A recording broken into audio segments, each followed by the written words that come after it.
ผู้ฟังในวันนี้นะคะเป็นตอนที่มีชื่อว่าท่องแดนคนบาปเรื่องท่องแดนคนบาปนะคะก็เป็นเรื่องราวการบอกเล่าของผู้ต้องขังในทัณฑสถานบางขวางค่ะ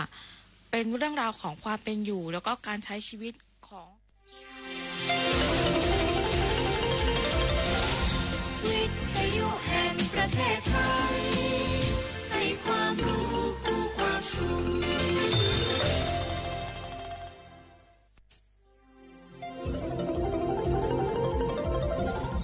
วิทยุแห่งประเทศไทย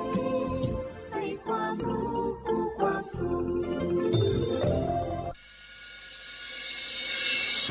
สถานีวิทยุกระจายเสียงแห่งประเทศไทยจังหวัดเชียงใหม่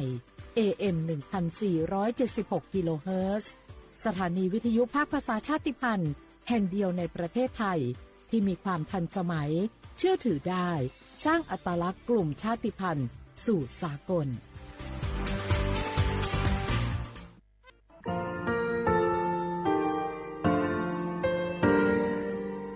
งาคือมีติปิเพกาวิเชลงาคือติกาติฉือแลติเลเพกาวิมาเฮยาค่างาคือชอยาออตุคโลกาติเชวิออโครคาติผาคาชุโยอาชุโยวิโยกาคาเดติเลอติเกกาพุติลาวิทัปาโตงาคือชอยาอาสติกาวิโยงาคือออตุคโลออโครคากาติเชวิอือเวอีเวมาโกติยาลิเลทอกาอายิอือเวคาชเวเพวิโยอลากัวงาคือออตุคโลออโครคากาติยายามาเตียลาวิโลโกงาคือชอยาทอกาอาสติมากาวิคาชูงาคือมีติปิเพกาวิเชลงาคือติมูติฉติเพเลอติกาลิลีอาชุยเวอวูปุตาเวกันติภาคาเสติเกคาเดกากาติเชวิทัปาโตงาคือมีติปิฉกิเพลากาวิโยเชลงาคือเทโจมโคคางาคือมียาถาตอคอปิลาตาเวปุราเวติเชเสนีเสหปามัชหปานิหิงาติเชออกขอบทามัววิทยาลัยวิชาการศึกษาประสานมิตรโกเวออคโลจากเกรธาไทโจมคุโฮคางาคือมียาถาปิยาลาตาวิตอคอติพายโย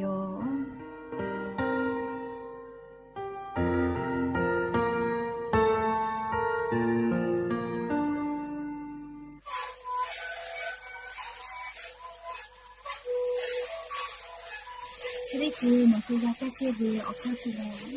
แล้วหัวข้อก็คือออกตีแต่ว่าที่ไหนเอ็นมาบาเต็งที่โอหาสุดที่เกิดขึ้นเฮ้เล่นเล่นหลอกเอาพ่อเอายาแก้เชื้อได้มาเลยตัวแล้วได้ชิ้นมาเลยแล้วถือว่าเอายาที่มาใช้แต่แล้วก็มาเข้าขยายเล่นเล่นแล้วหัวข้อก็เชื้อเวและงานแล้วหัวข้อก็เชื้อสมานมาเข้าดูในดูดู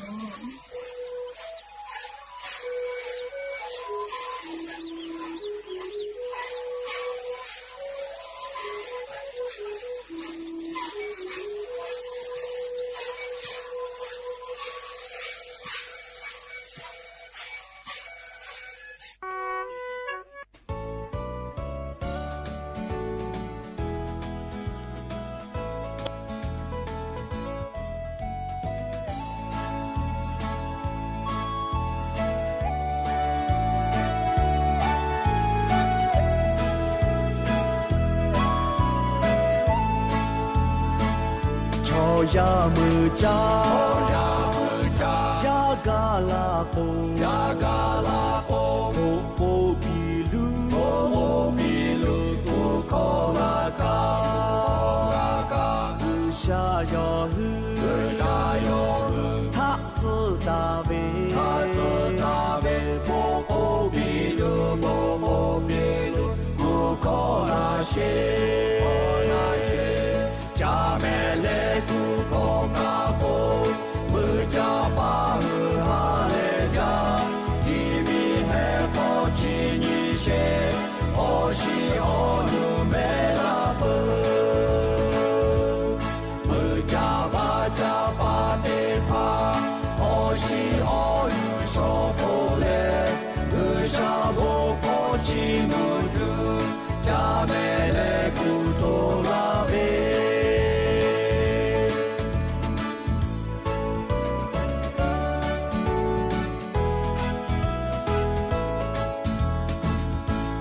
โยหือคาเชยากาโฮกูกูนาเกวกูคอากาหือชาโยหือทักซืตาเบกูกูนาเกวกูคอนาเชจาเมเลกูโกกาโฮมือจาปาหือฮาเลจาดีมีเฮโคชินิเชโอชิโอนุเมลาเบมือจาบาจาปาเตคาโอชิโอนุโชโพเลอือชาโบโพชิมุตุจาเมเลกูโตลาเบ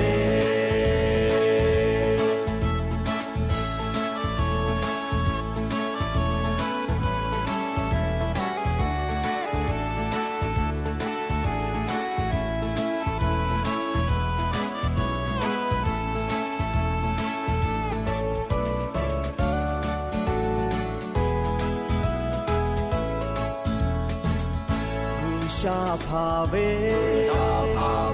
งาเอเตพาชาตุเวกาทาเตเ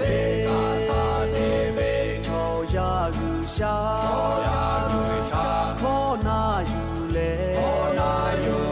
กาเตเวโอโบลาเบ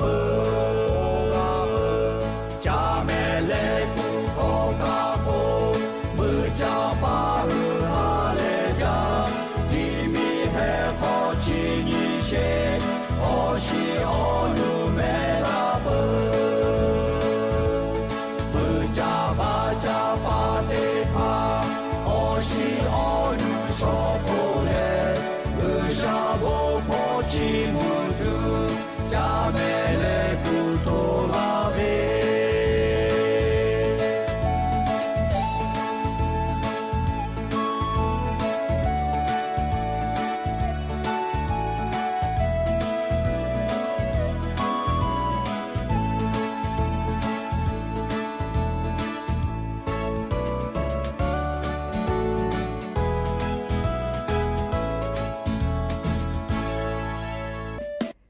อบุดาจาวิโยอย่าเพื่อหาติปอทกา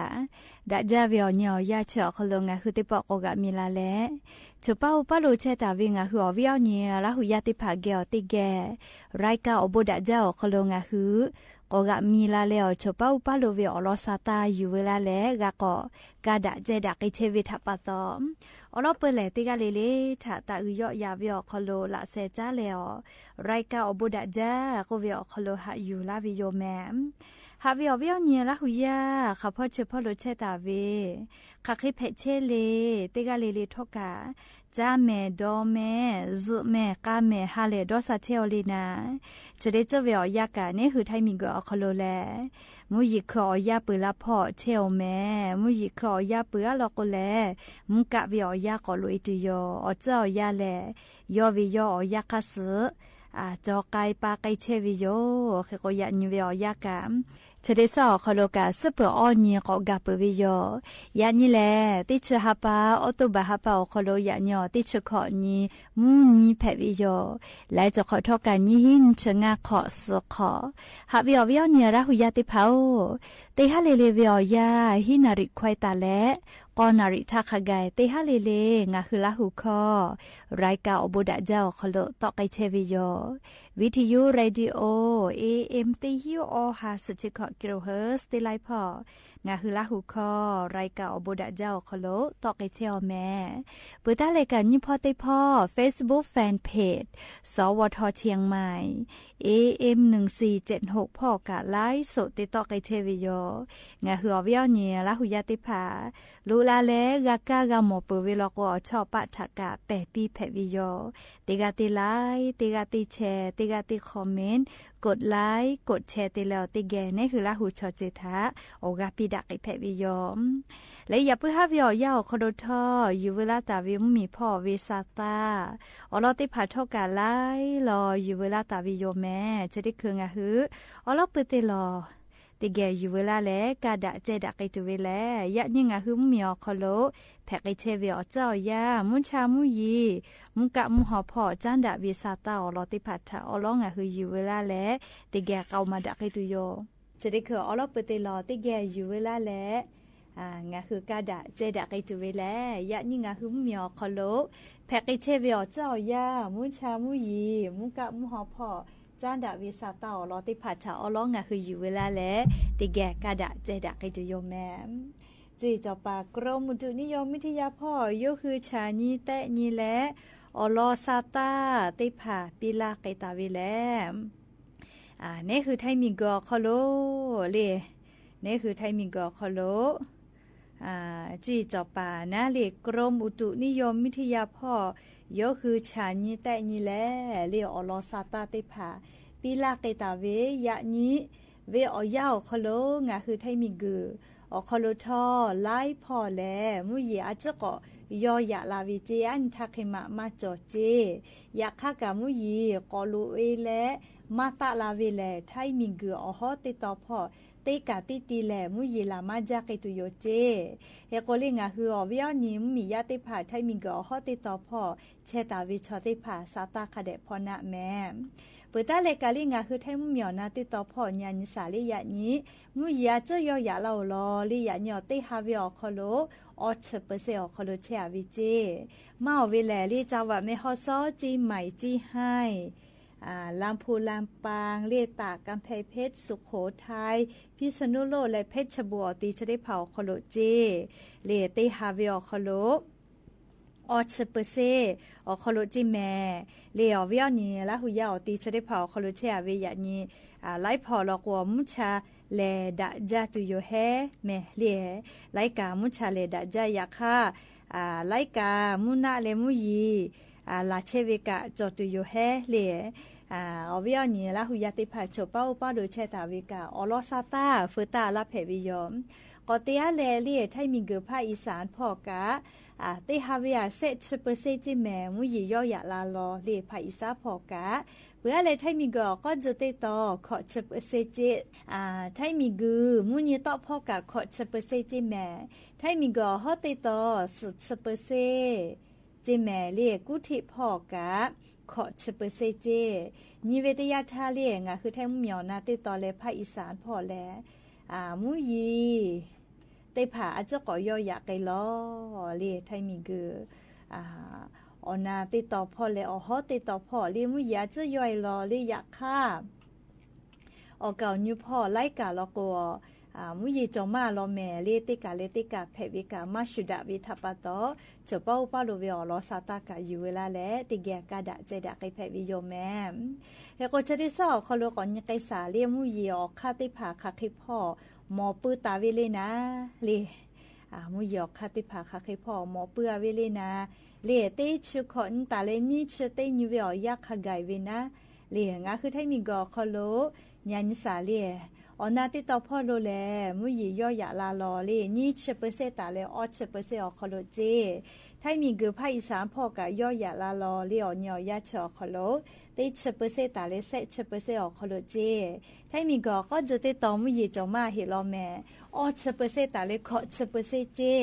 มุยตอพ่อกะออชเปเซตาเลขอชเปเซไทมิงก็ฮอติตอสุชเปเซตาเลฮีชเปเซและกุธิพ่อเลออชเปเซตาเลขอชเปเซขไกเจนี่คือซาตาคาสอนนิเวลโกเลยะนิเวลยาไลพ่อ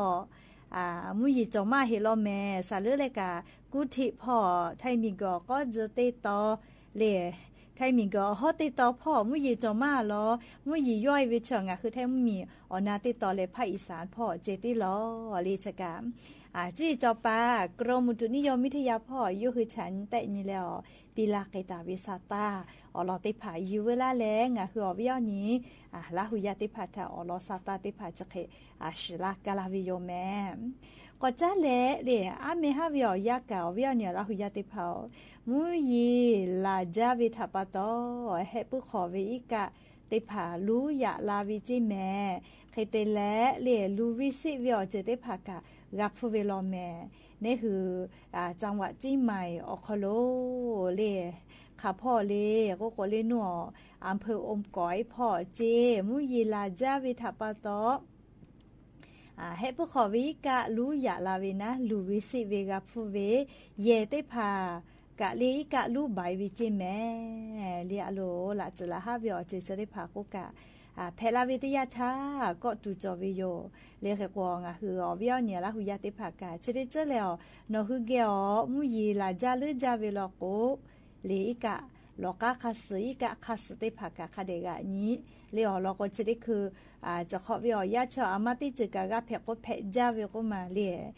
กับเพก็เพจาวิทัปโตลูวิสิเวกะกับผู้วิทยาธาลีกับผู้กะค่ะมาวิโลเมเรียกกงะคือติกาเลเลกะอเจ้ายักษ์สกะมีกะตัวโปนะเลียสตาติภกะคเดพอหาอยู่แม่ก็จ้าเลกะเลียงะคือหมอทกะเยเวกะสติตะแม่ยันเนเจก็มาอาสาติจุสขอวิติกายอดชอเลียโรคกะบะกะเกจายลก็มากะเกจาเลเลียคเตเลยอดชอยกอิเชเววุสวิติเคชอเลียมากะเกแล้วโอวิวุสกะปูเกเตวินะอยากเข้ามาปูแล้วอุปอติเข้าลาเชวิติเคเลียวอทีเลลีกะโอเคทีไบวิเจคเตเลยยันเนเอกะปัจกะลิเซวิเจชอลกุขอกานาวิเจแม่ลิอะโลยันเนยันอยู่ติผาหมอทกะกะจะเวลโกยะไอยันเนแลลิโยหือสติคเดมาตาปื้อเวทัปตองหัวปอยติผายาปายามิถาเลมอทกะกะจเวลโกเลสติคทากะคเดกะปิเชวิแม่แต่ก็แล้ววิอนี่ลาหุยาติผาทาเพเชวิอลอซาตาติผากะอยู่เวลาแลจะไกสลาวิโยแม่ก็จะแลเดโครงการสิทธิ์คนละครึ่ง plus ก็วิอลอนาสิแม่เลียอันทาอลอปตินแผวิโยเลียงคือไทยมีก็คอโลมอฮอเกิดสายเตพาโครงการเลียคนละครึ่ง plus ก็วิชอคอโลมอฮอกาเพตัวโปอเมกจวินะอันวิอยาคอโลอลอปตินแผวิโยปะฮักขจ่อยจอลอเลียเตพาลอกวนะเลียผู้กุปีถุงเงินก็เวมาหมอวิเจแล้วก็ค่าเฉินนี่ค่าผัวเวลาก็มาวิอเนี่ยละหุยาติเผา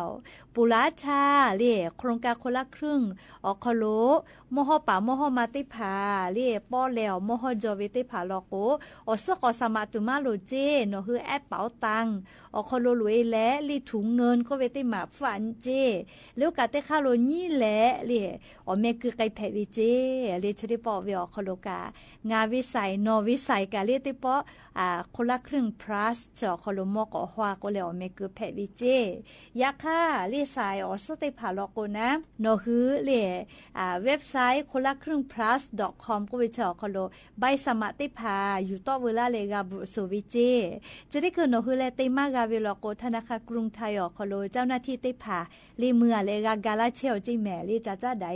เลียยกชกานะลีงะคืออวิอนี่มอฮอเชวิสัยติผาโครงการคนละครึ่ง plus อคอโลเนาะคือลุลาและมอฮอลาวิลโกเนาะคือกะมอคาจ้อยฮอกามาตุโยเลียลโกจะได้ปอวิอยาฟูจอกกาและกาจากาดอเวติลานอลากาตุอโปดอลอเลโครงการคนละครึ่ง plus ก็เวเลชอคอโลตินิเวอฮาบะฟูมอปาจากาวิเจเฮกว่าจุยารัฐบาลเป้าญิหาคือลาโกเนหือเป้ากาญิหากาคือเวนะติกาติคือปอดาอาเลตินิเวอคอโลอฮาฟูมอปาจากาวิเจแม่จะลาปะโตเลียเนยาญูติภากากุเฮอะแม่เลชะได้ปอคนละครึ่ง plus ชอคอโลแลยะเนอาสาติชุขอเวียตาปีวิโยเลอาสาติชุขอเวบามาจวิชอลงทะเบียนแผวล่าคนละครึ่ง plus ชกาวล่าก็เลยไล่กันนันขอจวิเลบามาจวิชอลโกมากาแม่เลบากาจวิเลชเวไลยอเวเงื่อนไขออกคโลกว่าเวอยาจวิโย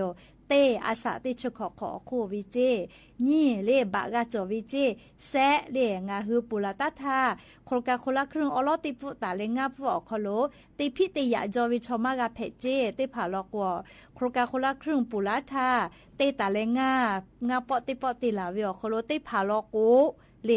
ผู้ปาอยู่เวนักเคตเลชูอยู่กาเลอายีเตปีเวนะมีกาเตปาเลว่าใครเวเตผาแล้วก็มากกจ้าปีเจเลเคตเลบัตรสวัสดิการแห่งรัฐมาจ่อเวชอเตผากาเพวิเจเลชเวอเงื่อนไขนะเลคนละครึ่ง plus ออกคโลแยกไอตัวเวเลชเวเตค่ากานากาปีเวแม่เลชเวอเงื่อนไขเลใครเตเลกาวิพ่อคาเคกาวิเลก็เลงาคือภาษีออกคโลระบบออกคโลเชียเวลาโกญีฮิอหาบะกาวิเจแค่ก็ตินิเวนะเลอหาผู้คาช่วยไปเยกาวิโยแค่ก็ระบบภาษีออกคโลมาเชียเวเตหมดแล้วก็ญีฮิบะเจเลยก็จะขับไปกับแอปเป๋าตังออกคโลกาลงทะเบียนวิจิแม่มุสนะขอนาริตาพอเย็บแผลและเผื่อตาคือติชตินาลิขากเย็บแผลวิเจเลตินิเวนี่หาเลมาปืนเจเลคติเย็บไก่แผลวิเจติชุนยหาปาปืนทักขากเจเลอยากข้าวมากาเวเลหุยวูเวเลจะวูชูวูดอวิชอมาแผลจิแม่เลแค่ก็วิญญาณละหุยติผากานากาปีเวเลแค่ก็ลงทะเบียนเวใส่ติผานะใส่ติผาโครงการเลคนละครึ่ง plus อคโลมอฮกาวิสัยติผาลโกติชงานนี้ติชหาปาตาและติชกอนี้ติชนิหาปาคาเกนหืออเมกุแพวิโยและงาหุมียาเลคนละครึ่ง plus เสยกไอตัวโปอเมกุวิอยาแลนี้ชนิตาเลนี้ชขอนี้ติชหาปาวิอยาโคโลเจแอปเป๋าตังพ่อกาลงทะเบียนการับสิทธิ์วิเจตาเยวินชกอนี้เลติชหาปาทาเจเดริวอรี่ลอกว่าหาปาสุสุนไทยเลติชติหาปาไทยเลเยกาวิเจปุยวิอยาเลเซชตินิติชนิหาปาออกคโลเจเลชกางาคือโครงการเลสิทธิ์คนละครึ่ง plus ก็วิอคโลเลงาคือกาสตาจอวิอเจติผ่านนะเลชกาอยู่เวลาเลงาคือวิอนี้ลาหุยาติผ่าทะโทลาวิโยแม่เลชกาโครงการคนละครึ่ง plus เลจะได้ปออาจุยารัฐบาลก็ลาเลติปอก็ตีลาวิเฉลปูลาวิอาเกเลงาปูเคดาวิเจเลดาวิพ่องาปูเคก็กาวิเจใครแต่ละชุดที่คือลิงหุมมียาบาโคโจติมัวคโลบาสวัสดิการแห่งรัฐมากาวิติผาเตเลกาเลโทรศัพท์มือถือมาจอเวเลชุดที่หมูทาคนละครึ่ง plus ชติผาลิขาใครเตปีไกตุเวชุดที่คืออาจุยารัฐบาลปะฮะชติผาโยคือกาหาอยู่เปอร์ก็ออกคากุลาตุโยเจเลติมวยกามากาบาตุเนออกขนอมากาเจียจตัวอปูนะเลขก็โครงการคนละครึ่ง plus ชอคโลบาโคโจมาจอวิติมูและเลโทรศัพท์มือถือมาจอวิชติผาทะคาใครเตปีตุเวเชเลมามอมลกว่าอาจุยารัฐบาลอยู่คือปะห้างคือมียากอจอเชวิอโลกากาปือเวทปะตอออกค่าจาเลขาเคกอติปีลาไกตุเวชได้ผ่าถาซาตาลอนาตะแม่แต่ก็แลลีอวิอเนี่ยละหุยาติผ่าถาเลโครงการคนละครึ่ง plus พอจ้าดาวิอโลกะอยู่เวลาเลจะเกชลากาลาวิโยแม่ก็จ้าเลจะได้รอก็เกษาเลอวิอเนี่ยละหุยาติเผาเชษาจอสาพอวิอาจะไกสาลีจุดิคือวิอยาสติตาจิแม่ละหุยาติเผาอัทุมาลาเลก็เลจือเยลัวนากาที่แป้นดาวิเจก็มาจะขอวิอยาแหล่เลปุลาตาวิอยางาขอวิอยาคโลแลจะขอเคตโตเลจือเยลัวนาแผ่เวนาวิชอติผาจะมาอ้าหมดจิแม่จะขอแลเลจือเยลัวนาแป้นดาแลนาวิมาจาวิติขอแผ่วิโลเจเรียกคนจะขอป้าติฮาปาจันวรีฮาปาติเวลาเลติชาปอคโลนาวิชอลิขอเซสมือฮีออฮาเซชเซกาเกาเจกุมาปุโธจาวิติขอลอแม่เลจะเยลัวนาเพเวจะขอป้าปุลาวิงาขอวิอยาเกมาจาวิติขอเพวิเจจะเยลัวนาตินาเวเรียกคนขอเซกาพะเกาเจกุมาขอมาปือฮิแม่เลจะขอเป้าเลขอเซกาพะเกาเจอลากากะไกลาตุนามาโซเลยกอสาติตาโจเวเลจะเยลัวนาชกอตูจอวิชอกะโซเจกุมาคามาเกาเลก็เลสุชงากาเกาเจจะขอเป้าจะเยลัวนาแพเลเซเวโอ้จาวิติขอแม่เลจะเยลัวนาแป้นดามาจาวิติขอแพวิลอแม่เลเมาเวจะเยลัวนาแพเลเซเวติหมูชอเลชอมอเลชมอชอแกอาสาเลขอชขออคู่วิติหมูและเลอตุคโลอันนาจอเว ติผาเพวิโลจิอวิอเนี่ยละหุยาติผาอตุคโลอันน่ะจวิชมติผาเพวิโลจิแม่เลขก็ชมชเกจวิยากาติผาคาเดหะซาปิแม่เลสโลโลวิอันน่ะลอลิมาสวิมาหิแม่เลจเยลูอันน่ะชกะแล้วก็ก่อนนี้สาลียาเออาสางะขอตาแล้วก็ขอคโลวิติหมูเกียวชดิคือก็เพมาจาวิRSV อันน่ะก็เวลิชอชพุผู้เวลอนาเวแพวิแมลิออปุมา RSV ก็วิเจมาวิยาไอด้วยติผาเกี่ยวแพมาเวเรียกว่าจะขอป้อยาไอนาเวลีนี่มืองาฮิเตหาเลสุดจะขอกาเกาเจ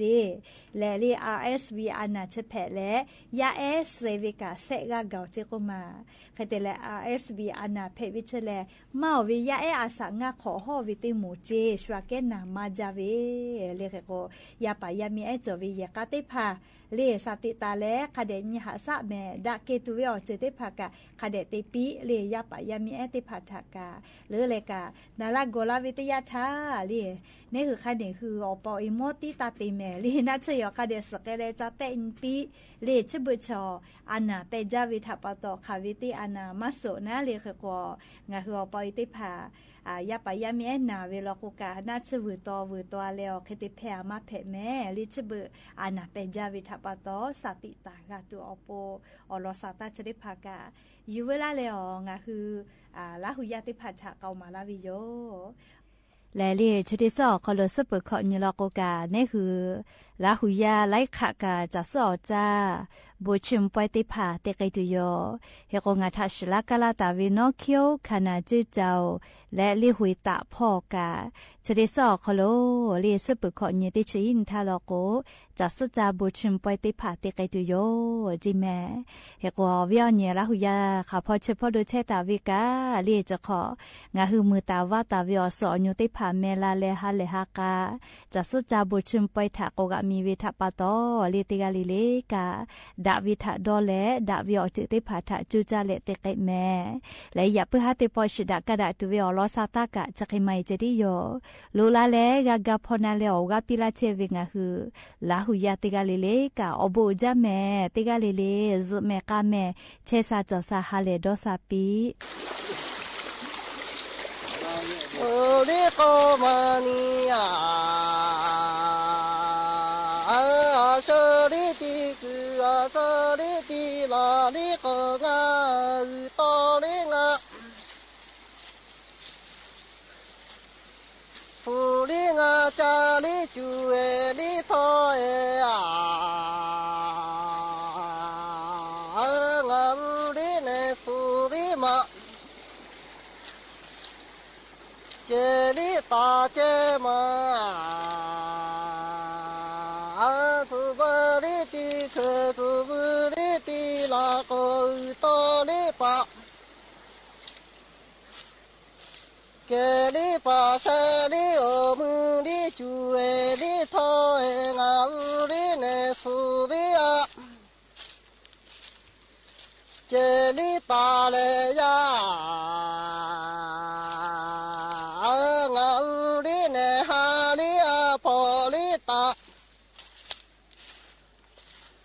เลงายาลิอันลิติลาลิโซเอลิสุเจลิอะโกลิโลกานิอาอันลิติลาลิลูอิลิสุเจลิอาโกเจซาลิอาเบอุลิกาเขติอาลิอันลิติกาลิสุติเลยาลาทุริภาโกลิกาเขติอาลิอามุริเตกาลิสุเอลิกุเอลิเวติโลเจอาอุกาลิอาเอสาคาลิติเปลิตุอาลิทาเอนิดุคาลิติเปลิจิอ里头哎呀，木脚里头个里地里头，哪里的哪里把里的啊，脚里老干呢。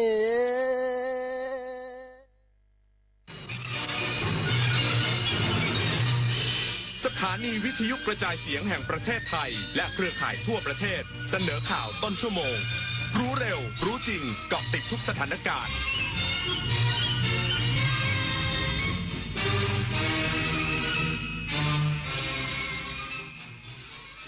รับฟังข่าวต้นชั่วโมง 21 นาฬิกากับยุทธพรบานเย็นครับ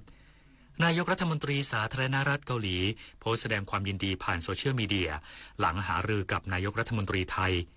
อีกสักครู่กลับมาติดตามรายละเอียดครับชาติศาสนาพระมหากษัตริย์คือรากฐานของความเป็นไทยร่วมกันสืบสานปกป้องและภาคภูมิใจในสถาบันหลักของชาติเพราะความมั่นคงของแผ่นดินเริ่มต้นจากหัวใจของเราทุกคนรักชาติรักษาศาสนาเทิดทูนสถาบันพระมหากษัตริย์รวมพลังความรักสร้างชาติให้ยั่งยืนพระบาทสมเด็จพระเจ้าอยู่หัวทรงพระกรุณาโปรดเกล้าโปรดกระหม่อมพระราชทานผ้าพระกฐินตามที่กรมประชาสัมพันธ์ขอพระราชทานไปทอดถวายยังวัดพระสิงห์จังหวัดเชียงรายในวันเสาร์ที่ 25 ตุลาคมนี้เวลา 9:30 น.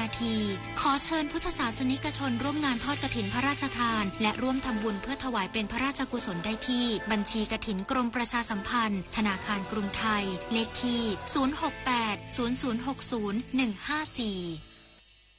เมื่อเราก้าวทันเราต้องรักษาพัฒนาและส่งเสริมผลประโยชน์เพื่อความก้าวหน้าสู่ยุทธศาสตร์ที่สำคัญเราพร้อมผลักดันกิจกรรมเชิงรุกที่สร้างสรรค์ในทุกมิติรวมทั้งสร้างสรรค์ความเข้มแข็งในภูมิภาคที่มีอาเซียนเป็นศูนย์กลางเราสนับสนุนการส่งเสริมและเชื่อมโยงในเวทีเจรจาการค้าการลงทุนเรารักษาสันติภาพเสถียรภาพความมั่นคงและความมั่งคั่งประชาคมอาเซียนประชาชนเป็นศูนย์กลางเราไม่ทิ้งใครไว้ข้างหลังเรามาเชิญชวนทำกิจกรรมเดินวิ่งการกุศล9ด้วยธรรมครั้งที่9ครับซึ่งจะจัดขึ้นในวันที่9พฤศจิกายนนี้มาร่วมกันเยอะๆเพราะว่าเป็นสิ่งที่ดีมากๆช่วยเหลือโรงพยาบาลทั้ง19โรงพยาบาลก็มาร่วมวิ่งทำบุญกันเยอะนะครับติดตามที่เพจ9ด้วยธรรมนะครับดูรายละเอียดมาสมัครมาร่วมกันได้ครับเรามีวิ่งกัน2ระยะมี5กิโลแล้วก็ 10.5 กิโลสามารถร่วมบุญกันได้ค่ะก็อยากให้ทุกคนเนี่ยมาวิ่งมาร่วมทำบุญมาสนุกกันเยอะๆนะครับ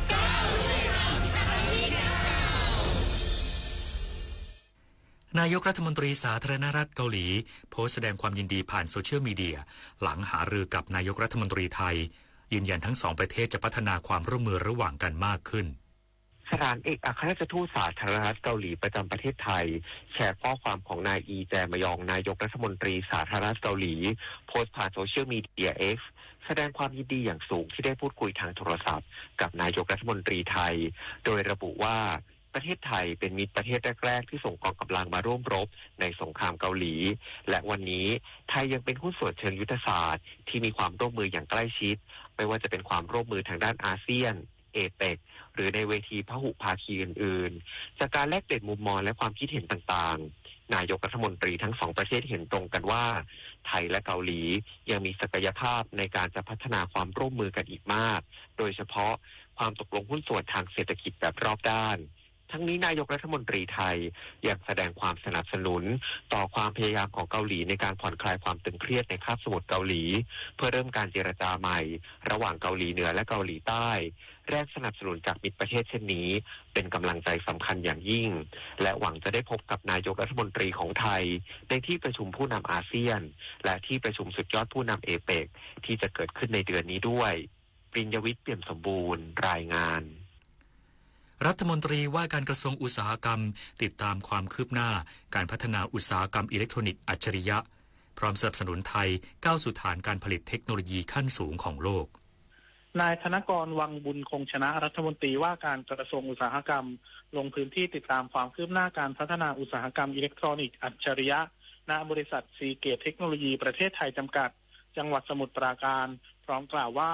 อุตสาหกรรมอิเล็กทรอนิกส์อัจฉริยะเป็นหนึ่งในอุตสาหกรรมเศรษฐกิจใหม่ของประเทศไทยที่ได้รับการกำหนดให้เป็นอุตสาหกรรมเป้าหมายภายใต้นโยบาย Thailand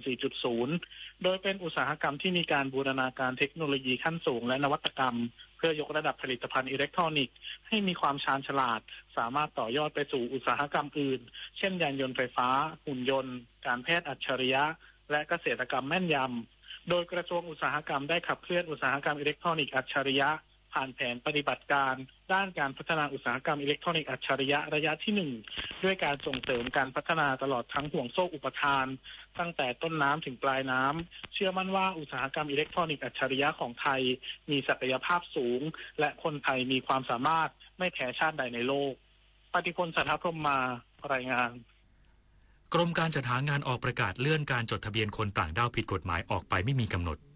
กรมการจัดหางานได้ออกประกาศประชาสัมพันธ์เลื่อนการจดทะเบียนคนต่างด้าว4สัญชาติที่มีสถานะไม่ถูกต้องตามกฎหมายตามมติคณะรัฐมนตรีเมื่อวันที่19สิงหาคม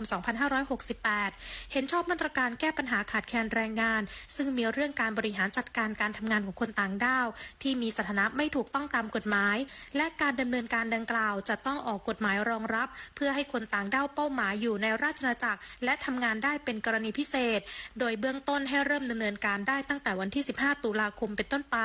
ทั้งนี้เนื่องจากสถานการณ์ชายแดนมีความอ่อนไหวเพื่อให้การดำเนินการจดทะเบียนคนต่างด้าวแก้ปัญหาด้านแรงงานครอบคลุมทุกมิติจึงขอเลื่อนการจดทะเบียนคนต่างด้าวตามมติคณะรัฐมนตรีเมื่อวันที่19สิงหาคมออกไปก่อนและจะประชาสัมพันธ์ให้ทราบต่อไปซึ่งนายจ้างและผู้เกี่ยวข้องสามารถติดตามอัปเดตข้อมูลข่าวสารได้ที่ www.doe.go.th นิตยาคุณสิมรายงานจบข่าวยุทธพรบานเย็นอ่านรับฟังข่าวครั้งต่อไปเวลา 22:00 น.ครับติดตามข่าวที่นำเสนอไปแล้วได้ที่ www.thainews.prd.go.th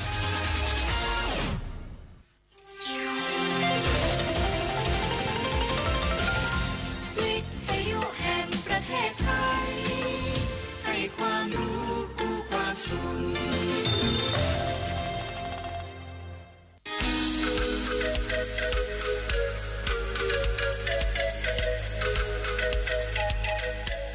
เพราะเราอยากให้คนไทยทุกคนยิ้มได้และยิ้มอย่างมีความสุขเพราะคนไทยทุกคนมีสุขภาพดีวิทยุแห่งประเทศไทยให้ความรู้คู่ความสุข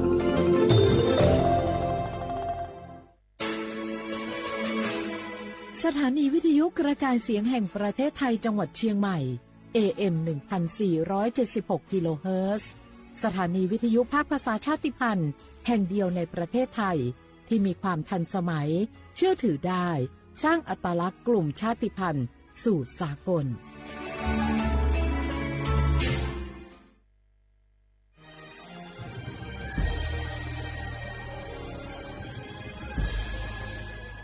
เกิดเป็นคนไทยเติบโตบนผืนแผ่นดินไทยจงภูมิใจในความเป็นไทยชาติไทยเรานั้นนับเป็นชาติที่มีความเป็นมาเก่าแก่ยาวนานเรามีภาษา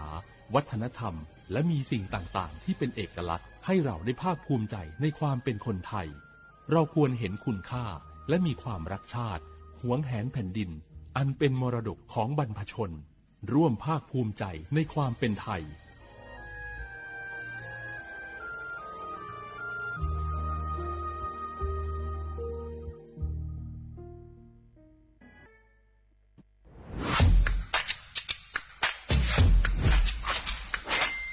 กลับมาแล้ววันนี้กับโครงการคนละครึ่ง plus รัฐออกครึ่งประชาชนออกครึ่งช่วยเศรษฐกิจไทยหมุนเวียนเติบโตถ้าเราช่วยกัน plus ต่อยอดให้เศรษฐกิจไทยเติบโตอย่างยั่งยืนด้วย5 plus plus ที่ 1 เพิ่มช่วงอายุผู้เข้าร่วมโครงการจาก18ปีเป็น16ปี plus ที่ 2 เพิ่มวงเงินใช้จ่ายจาก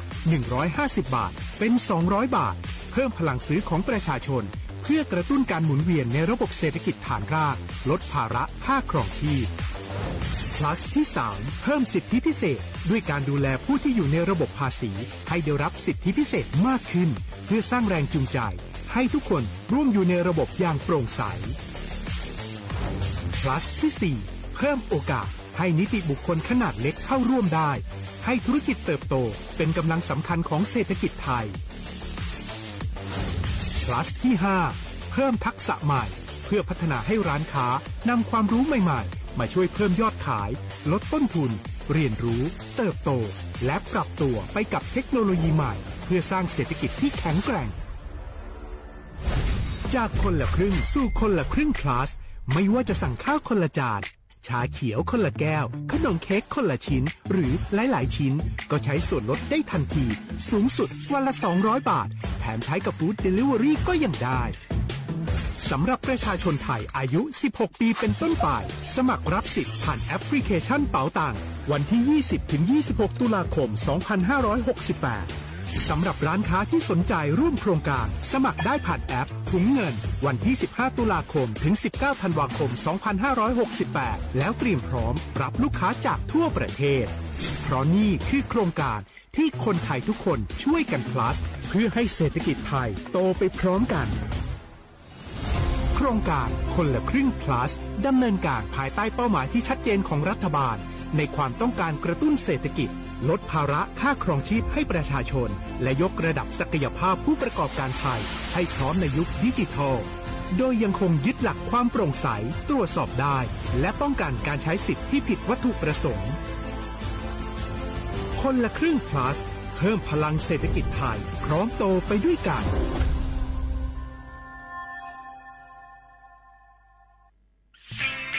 เส้นทางสายหมอกที่สวยที่สุดในเมืองแพร่กำลังรอทุกคนไปวิ่งด้วยกันครับทุกก้าวของคุณคือพลังของลมหายใจ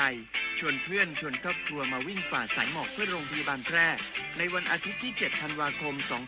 2568 บริเวณลานกิจกรรมหลังวัดพระธาตุช่อแฮมาร่วมกันส่งต่อพลังแห่งความดีเพราะทุกก้าวของคุณช่วยต่อชีวิตให้กับผู้ป่วยในโรงพยาบาลแพร่สมัครได้เลยวันนี้แล้วไปวิ่งด้วยกันในวันอาทิตย์ที่ 7 ธันวาคม 2568 พบกันบริเวณลานกิจกรรมหลังวัดพระธาตุช่อแฮนะครับฮัลโหลสวัสดีครับพี่น้องอายุอันนี้เดือขยาวโฆษณาไกกะกอสถานีวิทยุกระจายเสียงแห่งประเทศไทยจังหวัดเชียงใหม่พบปานเนอบีเคฮอมอนาแอออนหลิญาเมเจสถานีวิทยุกระจายเสียงแห่งประเทศไทยเฮนาอย่าซินก้อนบีเอดูอย่าล่อนแต่ช่วงหางละหาเชลกับปจักกันเนอดูพ่ออีสอนนี่กามาเล่าเนกามองขากากาอีกุญญาอายุเนียวโฆษณาบีเกหมอญาแลนึงมาอ้อนนานากาในเหลียวเนในชนยังอายุเนียวนากาสัมโบนาหอนี่จำยองาซุงมีสีโกจำยอโกเย่และงาเดใจที่โบนาหอนี่จำยอเวนี่โกเย่งาสีเวและงายีเนียวมาเจอเกญาบุกกี้ดูนี่สิข่าวรับสมัครไปทำงานต่างประเทศเห็นว่าจ่ายทั้งค่าตั๋วเครื่องบินให้ที่พักฟรีแถมมีโบนัสตั้ง5 เท่าของเงินเดือนมีเงินส่งให้ที่บ้านสบายเลยแต่เขาขอค่าดำเนินการเป็นแสนใช่ไหมแล้วก็ให้กรอกข้อมูลส่วนตัวแอดไลน์สแกน QR Code ด้วยรู้ได้ไงอ่ะกำลังจะโอนเงินไปพอดีเลยก็ตอนนี้นายหน้าเถื่อนกำลังระบาดหลอกไปทำงานต่างประเทศรายได้ดีมีสวัสดิการเลิศพี่สาวฉันโดนมากับตัวเสียเงินเป็นแสนแทนที่จะได้โกอินเตอร์โหแบบนี้ก็พังหมดสิขอบคุณนะที่เตือนเกือบไปแล้วไหมล่ะเราคิดให้ดีก่อนเชื่อเช็คให้ชัวร์ก่อนแชร์แยกแยะข่าวก่อนตกเป็นเหยื่อไม่เชื่อไม่รีบไม่โอนโดยสำนักประชาสัมพันธ์เขต 3 กรมประชาสัมพันธ์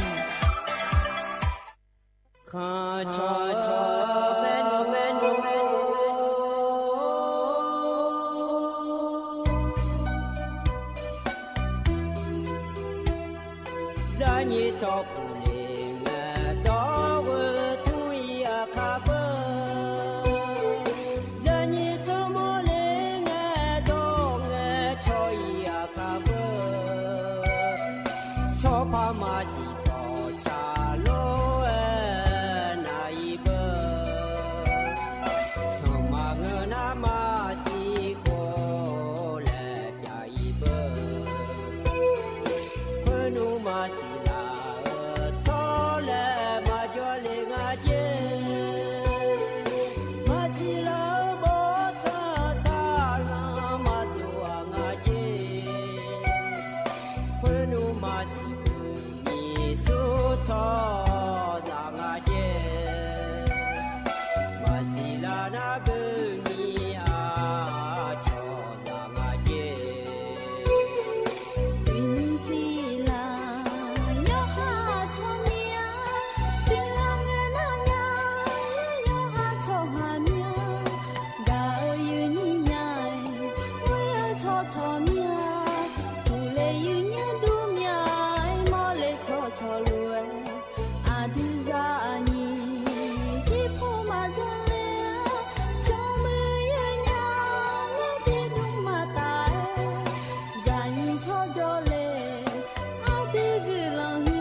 จิพออุดุธรรมะเดไอเยนี่มีของอย่าโยกานาลุแนะรอเยเนียวนุ่มจิกะล้อยมีนาลุทองจั่วหรอไอเยนี่โยกานาลุแนะพะยาทองจั่วเมียเดเยเนียวอุจิปากะดูล้อเยเนียวฮกะเหมียวมวนดูแน่เยเนี่ยฮกะเหมียวมวนดูนะขอเนี่ยสถานีวิทยุกระจายเสียงแห่งประเทศไทยจังหวัดเชียงใหม่สำนักงานประชาสัมพันธ์ที่3รอเยเนียวยุ่มและคั่วกะดูนะขอเนี่ยสวทเชียงใหม่เยเนียวเดฮกะเนี่ยเยนี่โยกานาลุแนะยมีนาลุทองจั่วหรอพะยาทองจั่วเมียเดเยเนียวอันนุ่มจิกะงานแนะอายุเชมือแนะที่คอหลวจดามาเดยเนเดอินาล้อนากานียเนียมยากอยู่หาก็อยู่หายามุดาซาดาวเนล้อเยเนียวอินุมฮกานาลีกวลาเปียงลาอายามละคุยนะขอเนี่ยนาอายามฉลาเนล้อยุซาเลนะหานะหาโจดูโลเดยเนเดที่คอหลวจดามาเยเนียนุ่มจิกะล้อก็กอยมยากอแลมถายาแม่เยเนียเธอเนเยเนียจะกาแอกาเนพาเกลล้อเนียวรัฐบาลก็กอมาเอยังพาเกลก็ก็มาเดเยเนียวเดที่มีนาคาโนอายามฮากันยาวรวยจะกาด่านนั้นในบิสิบิกามาเยเนียเยนี้เฟซบุ๊กปานเนอร์นะฮะลูนะรอยเนียวกดไลค์กดแชร์เธอจันไหนจะไม่เดเยเนียวเดยอหานารวยยากาเกือบพายรอยเนียวฮก็พอในจะกาอากาโดนเนี่ยยก็นาลูเฮนะขอในเยนี่พอมาแต่เชื่อจังเชื่อในเทียที่จะกาเอ็นยาเทียที่ยุมดานยาก็ก่อนไม่เดเยเนียวเดเนี่ยก็อยู่คือแล้วแหละมันถามเธอนะขอเนี่ยคนละครึ่ง plus และขั้วเธอแม่เย่เนี่ยร้อยก็จะลังเนี่ยนะขอเนี่ยชมยาบิดองอายามาฉลาแม่เทียนะขอเนี่ยชมยาดองเนี่ยเทียนะชมยามาดองเนี่ยอาจิมิเนงะด้วยจังก็ดูงาแล้วก็มีองดูปาก็ดูจะก็อากาศนั้นในบิสิบิกามาขอเนี่ยสุดเนี่ยถามเราเธอแต่มันก็ยังมีกอแลมถามจะไม่ได้ขนมอายามากันยาร้อยจะการนั้นเนี่ยมาเย่เนี่ยที่ขอร้อยจะได้มาเย่เนียวกันเนี่ยนะเย่เนี่ยอันนั้นจะแม่จะการนั้นเนี่ยมาเดเย่เนียวเดนุ่มจีฮกาเยนี่นะทอนจั่วล้ออเดืออาคาอันนาเยเนียวอินนาขอเนี่ยมองที่นอฉลางาเดเยเนียวเดบาลาสินาเชสีอาโคนาแซที่โคงาเดเยเนียวไทยอันนาอินาวันพฤหัสบดีล้อเยเนียวอันนาอันเชโกบาลาสินาตุลาคมและขั้วสิเดอาโคนานิพังายาโกเชเยเดเยเนียวเดนาโคตัวลาโตล้อเย็นนี่นะทอนเจอยุ่มจีอายามละคุยเย็นเนี่ยล้อกันเราดชาติบิมแล้วน่าหาดามาเย็นเนียวนึมาน่าหยาแล้วเราอโดเลียอายาละคุยดชาเดที่เขาร้อยน่าหาเบียดามา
อหน้าอโดเลียอายาหลักคุยดอชาเดยเนี่ยพอในบินาหาดาเก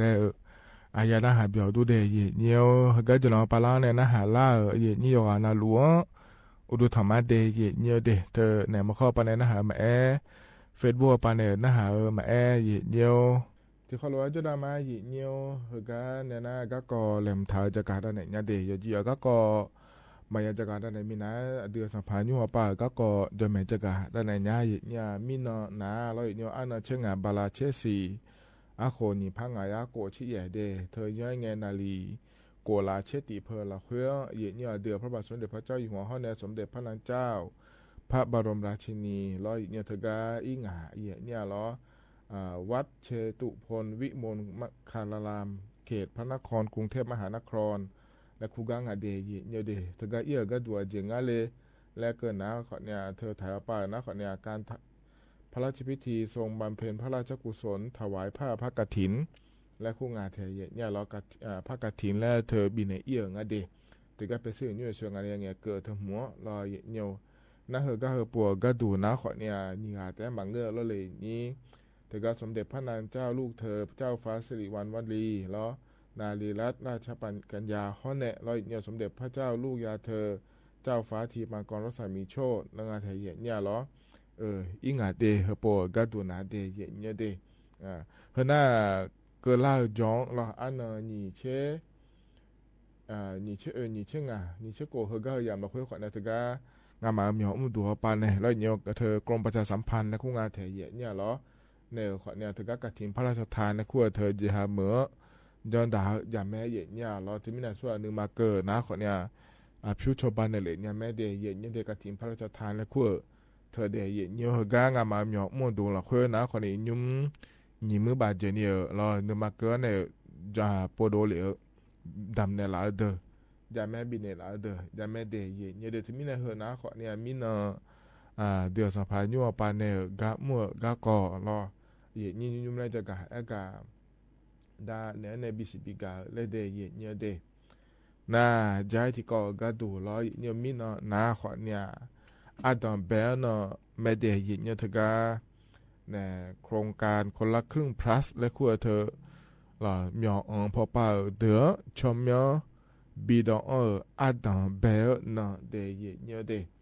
ถึงมีเนี่ยนี่เดือขาขอนี่เงอเลยเนี่ยมีแต่มาเงอเฮก็เฮปัวก็ดูนาล้อนี่แท็กซี่หุ่มมางอในรถถอหาหุ่มมารอเขารู้ว่าเดี๋ยวขอนี่ชิมเมดองอีเนี่ยรอเนี่ยนะเธอแต่มาเงอรอเลยจะข้างแถวก็ดูโลเลยรอยังมาโดนเนี่ยชอหุ่มมาโลเราสักก็สองหุ่มมาย่อมเหมือหุ่มมาโลแล้วงานเห็นเนี่ยรอเฮเดือดต่อหลวงเนี่ย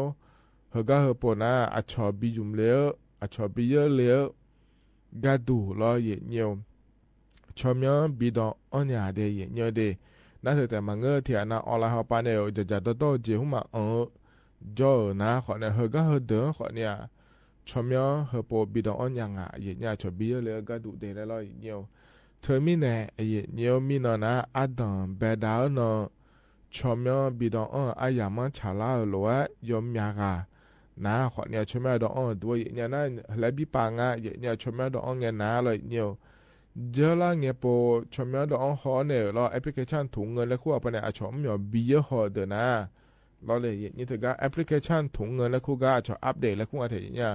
เธอจ้องนะเราเนี่ยถือว่าชอ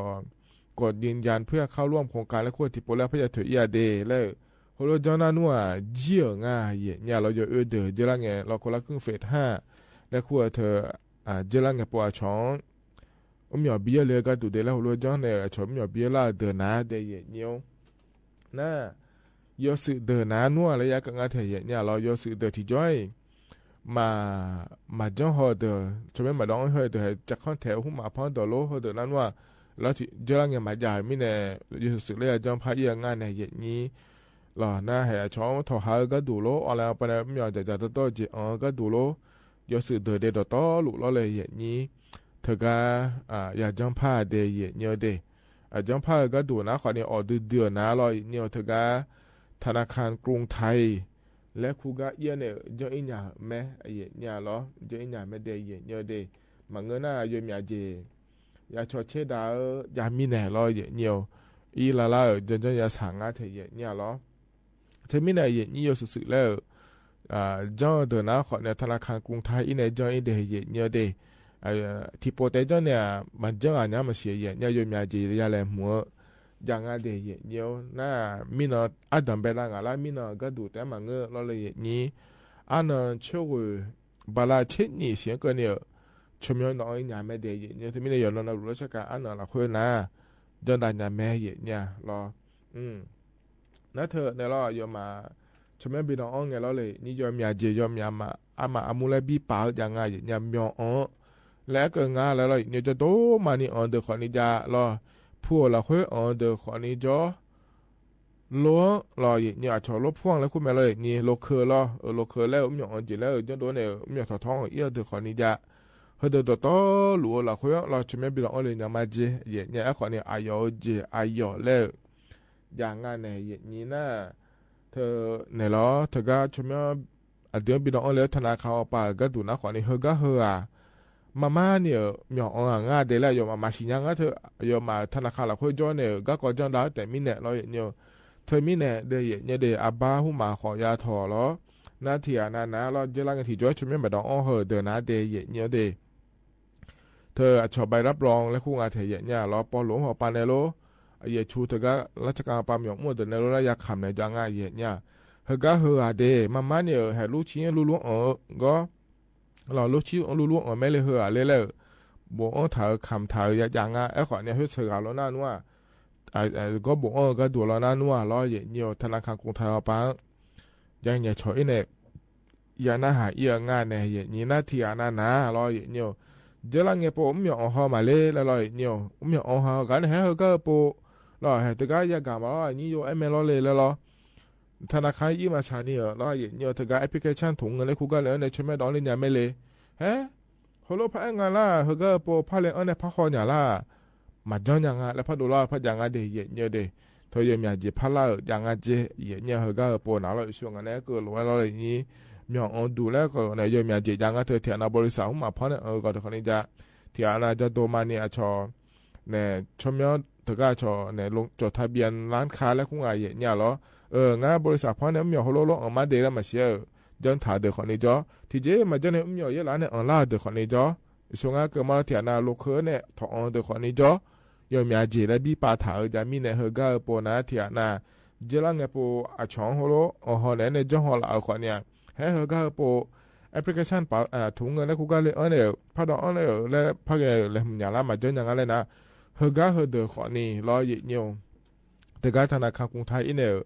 อย่าจองอิงอาเจเยอะเนี่ยเราถึงมีเนี่ยอย่าเกินนะเราเนี่ยเฮก็เฮปนะเจริญเนี่ยปูมีอ๋อเนี่ยช่องอ๋อเนี่ยเดือแล้วธนาแอปพลิเคชันถุงเงินแล้วกูก็เลยเนี่ยจอนอย่างนะขอเนี่ยเจี๋ยงานเนี่ยเยอะเนี่ยขอเนี่ยเลยเนี่ยมาจอนอย่างอาเจมาเกินอย่างนั้นเลยมาดูแลงานเลยมาถึงยังไงเลยเขาเนี่ยอยู่สื่อต่อหลุรอเนี่ยธนาคารกรุงไทยอยู่ในดอกเพฮาโจดูอีเนี่ยธนาคารปันเนี่ยชออีเนี่ยธนาคารปันเนี่ยหรอจังได้อีเดียเนี่ยเดียอายามยาสีเนี่ยหรอเธออันดับไปดาวเนาะอ่อนยาก็ดูนะคนที่บ้าอันนั้นนี่เชื่อว่าบาลาเชติเสียมีเนี่ยหรอเนี่ยที่มีเนี่ยเขาก็มีเนาะอายามมาเกิดแล้วยกขาเหือละคุยนี้มีอ๋อพอป่าก็ดูนี้จะเข้าไปแถวหุ่มมาโลแล้วเราเนี่ยมันตัวเนี่ยชอบมาโลทอหาหุ่มมาโลอย่าเจน่าลูกเหรอเราอัดตั้งไปได้เงี้ยเนี่ยบียุ่มเลยหมดเมียเลยแล้วนะขอเนี่ยก็เมียนะอายามจะเหรอละคุยเราช่วยไม่ได้เนี่ยไม่ได้เนี่ยเด็กเธอก็ธนาคารกรุงไทยเอาไปเนี่ยชอเนี่ยเด็กเอกสารยังมีเจริญหัวใจถึงมีเนี่ยอัดตั้งไปตีนะเราอยู่ให้เลยเนี่ยรวยจนไม่เลยหุ่มเหลือเนี่ยธนาคารเอาไปเนี่ยชอเลยเนี่ยเราเนี่ยชอนะธนาคารป่าเดี๋ยวจะลงอะไรแล้วพลังดอนเนี่ยเราเนี่ยพลังล้อเนี่ยก็เฮจังอันได้ไหมเรางั้นเนี่ยก็ทานเนี่ยรวยเราเนี่ยมานี่นะนี่เชื่อกันหน่อยแต่มันก็บ้าอันนั้นช่วยบาลาเช่นนี้เสียงกันเนี่ยช่วยดอนเนี่ยไม่ได้เนี่ยเด้เฮนะเราเนี่ยถึงการอย่างหัวป่าก็ดูช่วยดอนอายามก็ไล่ไม่ได้ช่วยดอนเนี่ยไม่ได้จังเนี่ยนะแอปพลิเคชันป่าเนี่ยเดี๋ยวเราเดี๋ยวจังมาจังเนี่ยเดี๋ยวนะธนาคารอีเนี่ยจังอีเด้แล้วจะกะแต่เนี่ยเลยเด้เนี่ยขอเนี่ยเนี่ยเหรอก็ยังพาเกลยังไงเดี๋ยวเนี่ยเดี๋ยวยุ่งถ้าก็มีองค์พอไปก็ดูช่วยไปดองอายามฉลาดไม่เล่ๆรอเกิดละมีเนี่ยถ้าก็เดี๋ยวไม่ซื้อละเดี๋ยวสตาร์ละจะเดี๋ยวรอเนี่ย จงอาเจเยเนี่ยเธอเนี่ยเทียนาล้อมาสิญญามินาโลแล้วธนาคารมาอีเนี่ยล้อเยเนี่ยเธอก็ออนไลน์ปันในจะมาเลยแล้วแหละมันถ่ายเด้อล้อเยเนี่ยให้ฮัลโหลไอ้ยังอาเจเยเนี่ยเธอก็ SMS และคู่งานเทียเยเนี่ยนักข่าวปังสมมุติว่าเนี่ยเฮก็พอในคนนี้ชมยอดเนี่ยไม่ได้แล้วเอล่าเธอคนนี้จ่อน่ะเทียนาจังเลยนะคนนี้ก็เลยเนี่ยถือนะชวนเนี่ยเดี๋ยวเธอก็นักการเลยเนี่ยล้อเธอหาเงินจีอยู่โดนยาวโลแล้วคนนี้เป็นยังไงเดียเยเนี่ยเดข้อเนี่ยล้อเยเนี่ยเธอเนี่ยออนไลน์เขาป่าล้อ Facebook หุ่มอันในโลแล้วชอเนี่ยเพจปลอมคอนเทนต์ปลอมในคู่งานเทียเนี่ย Facebook หุ่มอันในเฮก็พอในคนเนี่ยชมไม่ได้หมอโลโดมีออเดอร์ก็พอในคนนี้ชมไม่ได้เนี่ยไม่ดีแล้วรอจังโดนหลานเนี่ยดื่มไปถึงแล้วอายุมันเนี่ยก็ถึงสองนะคนเนี่ยเย็นเนี่ยชนเป็นบิสเนสได้คนนี้เวลาจ่ายเนี่ยแล้วก็อย่างนั้นจะดีทีนี้เนี่ยตัวลูกคนนี้ถ่ายจังเลยเจ้ข้อเนี่ยเราเย็นเนี่ยถึงก็นักข่าวปังเงี้ยชอเลยเราเย็นเนี่ยก็ช่วงนั้นเกิดแล้วส่วนมาขาดชมไม่ได้โลนะเราเย็นเนี่ยถึงก็ธนาคารกรุงไทยพอไปเลยเนี่ยจังเลยเจเดเย็นเนี่ยเดเธอธนาคารปังเงี้ยชอเลยเดเห็นเนาะมาจังยังอะไรนู้นจะก็เงี้ยชอเลยเนี่ยชอบไปเลยจังเนี่ยเลยมาเราเลยแล้วหุ่มมาเลยนะหาละเงี้ยชอละนะถ้าจังเลยเจเดเย็นเนี่ยเดเธอเนี่ยเดี๋ยวมันซื้อละงาเดแล้วก็งาเถอะอยู่หาหมดตัวเหธนาคารอีเนี่ยธนาคารปังเนี่ยยังเงี้ยชอยาเดเย็นเนี่ยเดก็ละคุยละเย็นเนี่ยช่วยไม่ได้ก็ดูเหสัญญาณละมันนะเราอัดมาแบบที่จะไม่สัญญาณละมันนะคนนี้ถึงก็คนละครึ่ง plus เราอินเทอร์เน็ตเราคุยแล้วอันนี้ขอเนี่ยฮอลล์เนี่ยมันเงินได้ช่วงนั้นเกิดล้วนเราเย็นเนี่ยถึงก็ธนาคารกรุงไทยพอไปอีเนี่ยเจ้าหน้าที่ปังเนี่ยชอนในเดือนไม่เดเย็นเนี่ยเดขณะยุ่งเหตุการณ์อัดมาแบบอย่างเราคุยเราเย็นเนี่ยถ้าจุดในจักรด้านเนี่ยเย็นเนี่ยเหตุการณ์นั้นเนี่ยเราใช้ทิบยุ่มเลยพนักหาดามาเย็นเนี่ยเราเหตุการณ์พนักบินหาดาเราใช้เหตุการณ์ยุ่มนะยาพีและงานเดเย็นเนี่ยเดอดอักขรในชาเราใช้เย็นเนี่ยที่เขาล้วนนะครับจะดามาเย็นเนี่ย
เธอนะอาโดอาคอเนอชาดอชาเยญะลอยาพีและงานเดยเยเดจวานาลัวพอในบินาหาดาไกยนาหาเปียวตุลอยเยจนอปาลาเนนะหาลาโยวานาลัวอุดุธรรมาเยมาข้อปะเนนะหามาเฟบปะเนนะหามาลอที่ขอลจดามาลอยเยอายามเกอีดื้องาเทเยกะก็จะกาเอกาดานในบิชิบิกาพาเกยาเฉยเยที่มีกะก็จะกาดานละเนเดเยเยเดอินนะรอยเยเธออเดือในธรรมนตรีรอยเยนายอนุทินชาญวีรกุลวปากะดูนะขอในลาวมีของเอี้ยง่าเดเยเดเธอกานครหลวงเวียงจันทร์และขั้วปานแดงงาเทเยเธอกานในล้อนายสอนไซและงาเทเยล้อสีพันดอนล้อเธอกานนายยุทธมนตรีลาวมีของปานแดงชอเนี่ยล้อเธอกาชกกะเอี้ยง่าเดเยเดนะเฮอปัวกะดูนะขอเนี่ยล้อเลยเยนี้ไทยมีของเขาเนี่ยแล้วมีของเธอ4เชียงงาโคชอลากาลอขอในเงื้อและงาเทเยเนี่ยที่มีเนี่ยเดือในทั้งหมดเดียวปากาดูนะขอในอินาแล้วมีของเยอะงาเดเยเนี่ยเดเนี่ยเฮปัวกะดูเอกนะขอเนี่ยดัมเบโปงาเยเนี่ยเดือในทั้งหมดนายอนุทินชาญวีรกุลเธอในทั้งหมดเกิดล่านะขอเนี่ยดัมเบโปลอชอมีของหลานนายกเกิดในยาอีดูรอเยี่ยวนะเฮก็ปัวก็ดูนะขอในทการนายกรัฐมนตรีในยาทองเยอะแต่มาเงื้อรอเลยนี่ทการนายทองลุนศรีสุรินทร์รอประธานประเทศลาวและคูกาลอยเยี่ยวขอเนี่ยทองเยอะเนี่ยอุดยาทองเยอะง่ายเดยเยี่ยวเดนะเฮก็ปัวทองเยอะก็ดูนะขอเนี่ยรอยเยี่ยวทการสิเชียงขอเบียนล่าก็หลักการเชื่อก็ดูแต่มาเงื้อมีของยาคาที่ก็รู้ว่าชอตาเนี่ยคือละเมื่อไรญาณีรออย่างนั้นแต่ยังไม่จะชาดูหลักคุยตัวนั้นญาณีอาจจะรู้ว่ากูมันเนี่ยเดินยาผังงาแล้วขอนี่ไงชออีแม่มันเนี่ยเกินหน้าอาจเดือดไทยมีของเขาเนี่ยเรามีของเธอเย็นนี่แล้วดูแม่เย็นเนี่ยดอกขอนี่ที่เจียมจะจ่ายดอกขอเนี่ยที่ขอรู้ดูเรามีช่วยเพื่อนของเย็นน่ารู้ที่ขอรู้ดูเย็นเนี่ยเหรอเธอมีเนี่ยเหรอชอตาลาขอนี่มีอาโคเบียร์ละมีหัวปลาก็ดูขอเนี่ยที่ขอรู้ยาชันดาเลมินเนี่ยรอเยี่ยวถึงก็ในรัฐมนตรีประเทศลาวปานเนี่ยรอชอหรือว่าเดือนในรัฐมนตรีขอเนี่ยอย่าอีกเกินงานเดเยี่ยวเดเพื่อนะขอเนี่ยดอกโตหรือเฮการอเยี่ยนะถอนย้อยอย่างเพื่อหลักเพื่อจะกาเอกาดาในบิสิบิกาเดเยี่ยวเฮกานาในดัชชาติบุมเล่พนักหาดามาเดอายุมีชูในชาดัชชาเนี่ยล้อเซเบอร์และชาดัชชางาเดที่เขาลอยนะฮะเบียดามา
เธอนะต่อชาจะจิบยุ่มเหยียดเนี้ยเพราะในบินาหาดาล้อ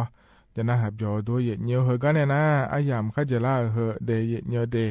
อายชายกันแล้วบินาหาดากันมาเหยียดเนี้ยยุ่มเหอกันเพราะในบินาหาดาเหอนะเลยเนี้ยมือเสือจ้องไงเนี่ยอายาเดและบุญทนายจางาเทเหยียดเนี้ยล้ออายามข้าจะล่าหรือพังบินาหาดาเนี่ยล้ออายามจีนะก็อิมาเดอุจิมาล้อเหยียดเนี้ยขั้นหนึ่งสอนหลักขาแช่ตานิทุลาเนี่ยที่คอหลวยล้องานเนี่ยอายุชิมในพัฒนจุฬามาเดก็อิมาเดอุดุธรรมะ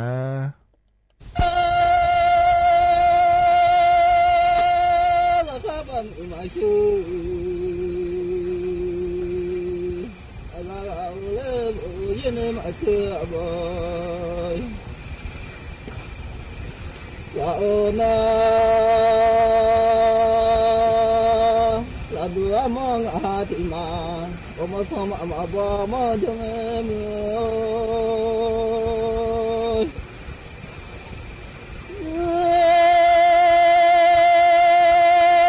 อเจอเลยมันนัวบ่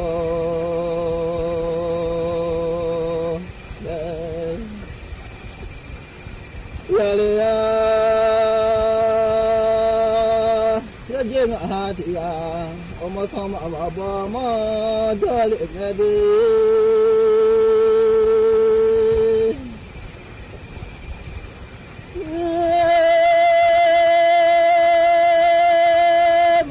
จะมีอะไร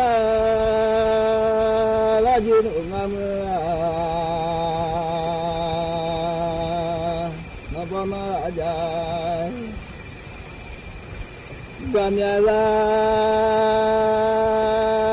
ละจีนงามเช่นนับมาละเช่นมีงานน่าชาลาลามา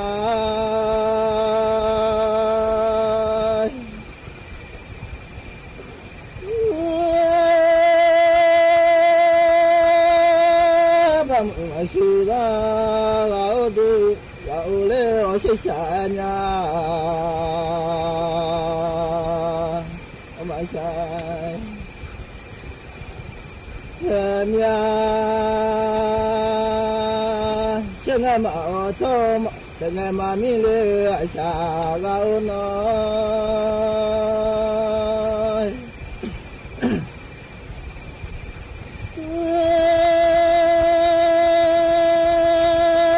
มาว่าโตถึงมามิลีอะไรอุนามาบาตุนียชนุโน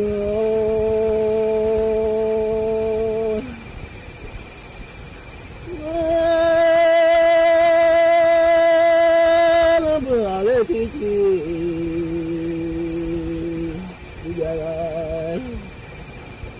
ยาโนมาละบามางะตุดูดงละชอมาโตเลมาเชละจิยามองอาติยาลาเลมิโอ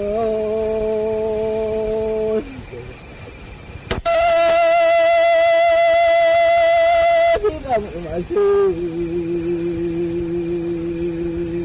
อะไรกุมยาที่ส่งละมีก็จะจูบเขาส่งละมีเดี๋ยวข้าจะดอลมาละโอนา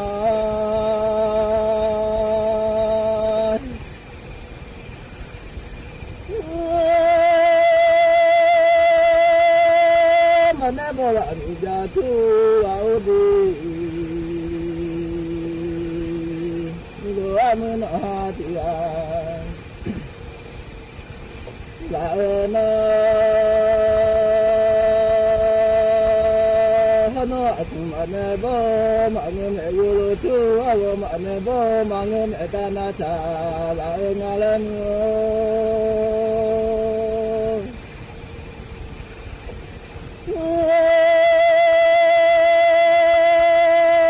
no ka ma ne ba la ne lu tu ka ma ne ba la etana cha la na la dua mong atia dia masini ma jale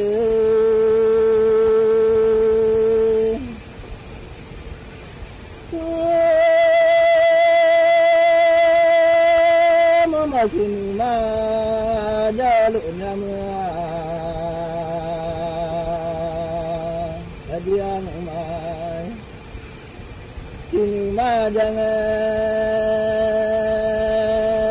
sini masih maya doka dalalio sao si sami adi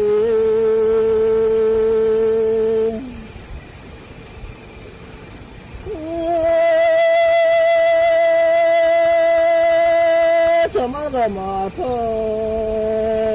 nama suda mania hoa thơm mama la chăm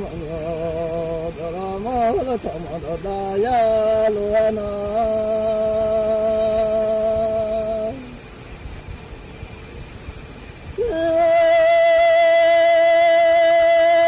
nếu tôi đã mà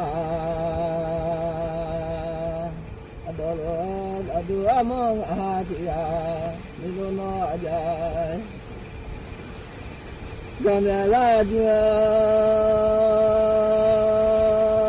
salamnya hole nama anna sula hongamu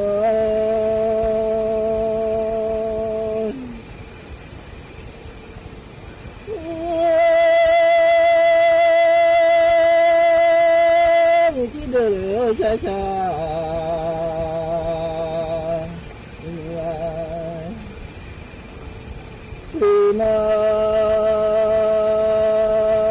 sama mi alu abon itu dulu saya minu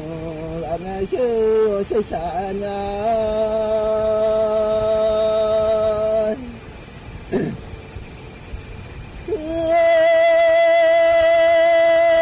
sama mi alu abon abudnya mabon lemu bugu malu deh Yamabyo le hawe mamu de nyami lobu auli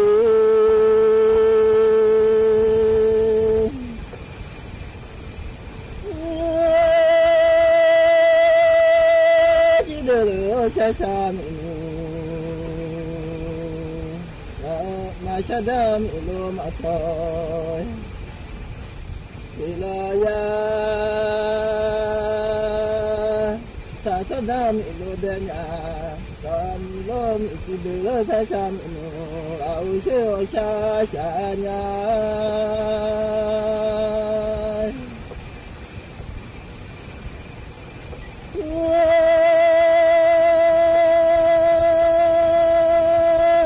mala atola tanama mile asai dalamnya senang malah to tengah mamile asya lalu sini amun hati lalu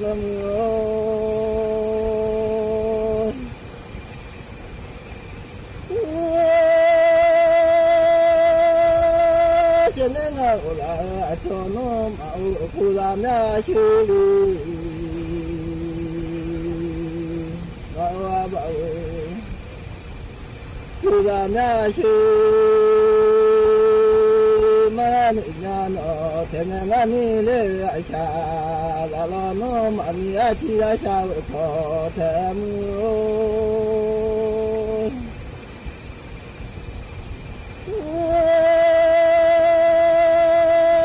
mau pulamnya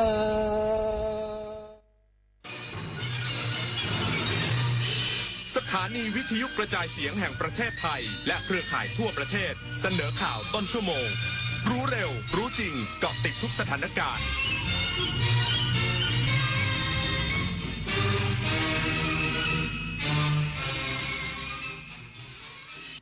รับฟังข่าวต้นชั่วโมง 22 นาฬิกากับยุทธพรบานเย็นครับรัฐมนตรีว่าการกระทรวงพาณิชย์ย้ำไทยพร้อมให้ความร่วมมือสปป.ลาวเชื่อมโยงการคมนาคมขนส่งอีกสักครู่กลับมาติดตามรายละเอียดครับมูลนิธิอนุสรณ์หม่อมงามจิตบุรชัดในพระราชูปถัมภ์ขอเชิญร่วมงานวันหม่อมงามจิตบุรชัดบุคคลสำคัญของโลกงานสร้างเสริมคนดีมีคุณธรรมครั้งที่ 37 ประจำปี 2568พร้อมพิธีมอบรางวัลหม่อมงามจิตบุรชัดบุคคลสำคัญของโลกและรางวัลสร้างเสริมคนดีมีคุณธรรมประจำปี 2568ให้แก่ผู้บำเพ็ญคุณประโยชน์ดีเด่นวันเสาร์ที่ 18 ตุลาคมนี้ที่หอประชุมกรมประชาสัมพันธ์ซอยอารีสัมพันธ์คุณได้สิทธิ์กู้เงิน 300,000 บาทหากสนใจคลิกลิงก์นี้ได้เลยอย่าคลิกเด็ดขาดงานพาร์ทไทม์ออนไลน์งานสบายรายได้สูงอย่าเชื่อครับชีวิตจริงไม่มีใครคอยเตือนแบบนี้กลโกงอันแยบยลอีกมากมายของมิจฉาชีพโดยการส่งข้อความโทรศัพท์สายโทรเข้าหลอกส่งพัสดุรวมถึงแอบอ้างเป็นเจ้าหน้าที่รัฐป้องกันอาชญากรรมทางเทคโนโลยีด้วยการไม่โลภไม่ตื่นตระหนกกับข้อความชวนให้หวาดกลัวไม่หลงเชื่อใครง่ายๆรู้เท่าทันสื่อไม่ตกเป็นเหยื่อของมิจฉาชีพสายบุญยุค New Normal ใช่คุณหรือเปล่าสัตว์โลกน่ารักที่น่าสงสารสร้างวัดสร้างโบสถ์เธอว่าบุญหนักทำบุญสร้างบุญสร้างกุศลโอนเลยเป็นสายบุญหรือคุณเป็นเหยื่อมิจฉาชีพกันแน่กลโกงอันแยบยลทำให้คนใจบุญตกเป็นเหยื่อทั้งในกรณีสร้างเพจปลอมขึ้นมาหลอกกรณีที่นำโครงการบริจาคจริงมาโพสต์แต่ลักไก่ใส่บัญชีตนเองกรณีนำภาพบุคคลมาแอบอ้างเช็คให้ชัวร์ก่อนโอนสายบุญโอนไวรู้เท่าทันมิจฉาชีพบนโลกออนไลน์คุณเคยเป็นแบบนี้ไหมใช้เวลาอาบน้ำเป็นชั่วโมงเคยซื้ออาหารอย่างบ้าคลั่งแต่ก็กินไม่หมดจนเหลือทิ้งเคยซื้อเสื้อผ้าราคาไม่แพงแต่ซื้อบ่อยก็เคยหลงลืมที่จะปิดน้ำปิดไฟเมื่อไม่อยู่บ้านเคยเราอยากให้คุณหยุดกิจวัตรประจำวันที่เป็นการทำร้ายโลกช่วยกันรักษาและฟื้นฟูตั้งแต่เรื่องเล็กๆที่เริ่มได้ด้วยตัวเราอาจเป็นเรื่องใกล้ตัวที่สามารถทำได้ไม่ยากรัฐมนตรีว่าการกระทรวงพาณิชย์ย้ำไทยพร้อมให้ความร่วมมือสปป.ลาวเปลี่ยนแลนด์ล็อกเป็นแลนด์ลิงก์เชื่อมโยงการคมนาคมขนส่งพร้อมส่งเสริมนำพลังงานสะอาดมาใช้ในไทยเพิ่มขึ้นนางสุภจีสุธรรมพันธ์รัฐมนตรีว่าการกระทรวงพาณิชย์กล่าวถึงการเดินทางเยือนสปป.ลาวว่าการมาเยือนครั้งนี้รู้สึกได้ถึงความสัมพันธ์อันแน่นแฟ้นระหว่างสองประเทศโดยนายกรัฐมนตรีของสปป.ลาวให้เกียรติพูดคุยถึงความร่วมมือทางเศรษฐกิจในทุกมิติซึ่งไทยมีความตั้งใจจะช่วยทำให้สปป.ลาวเปลี่ยนจากแลนด์ล็อกเป็นแลนด์ลิงก์เปิดการเชื่อมโยงให้ลาวเป็นประเทศที่สามารถเชื่อมโยงทางด้านคมนาคมขนส่งเพิ่มโอกาสให้ไทยสามารถส่งสินค้าผ่านไปยังประเทศต่างๆได้อย่างรวดเร็วและจะเป็นการได้ประโยชน์ทั้งสองฝ่ายพร้อมทั้งยังหารือการนำพลังงานสะอาดจากสปป.ลาวมาใช้เช่นกันสำหรับการลงทุนลาวมีระบบธนาคารที่เข้มแข็งพร้อมให้นานาประเทศได้เข้ามาลงทุนเพิ่มสำหรับไทยเป็นประเทศที่มีการลงทุนในสปป.ลาวมากเป็นอันดับที่3หากนานาประเทศมาลงทุนในลาวเพิ่มขึ้นไทยที่เป็นประเทศเพื่อนบ้านก็จะเติบโตไปด้วยเช่นกันสำหรับในอนาคตคาดว่าจะได้เห็นความร่วมมือที่ดีระหว่างไทยและลาวมากขึ้นปฏิพล สัทธพรหมารายงานการท่องเที่ยวแห่งประเทศไทยผลักดันกลยุทธ์ Airline Focus และดึงสายการบินระหว่างประเทศเปิดเส้นทางบินใหม่รองรับนักท่องเที่ยวเดินทางเข้าไทยช่วงไฮซีซั่นนางสาวถาปณีเกียรติไพบูลย์ผู้ว่าการท่องเที่ยวแห่งประเทศไทยหรือททท.กล่าวว่าททท.ส่งเสริมการตลาดร่วมกับสายการบินด้วยการผลักดันการเปิดเส้นทางบินใหม่เพิ่มความถี่จำนวนเที่ยวบินเพื่อนำไปสู่การเพิ่มจำนวนที่นั่งสายการบินเข้าสู่ประเทศไทยพบว่าช่วงไตรมาส 4 ของปีนี้เป็นช่วงไฮซีซั่นสายการบินระหว่างประเทศจากตลาดระยะใกล้ประกอบด้วยภูมิภาคเอเชียตะวันออกโดยเฉพาะจีนเอเชียใต้อาเซียนและตลาดระยะกลางและระยะไกลจากตะวันออกกลางยุโรปและอเมริกา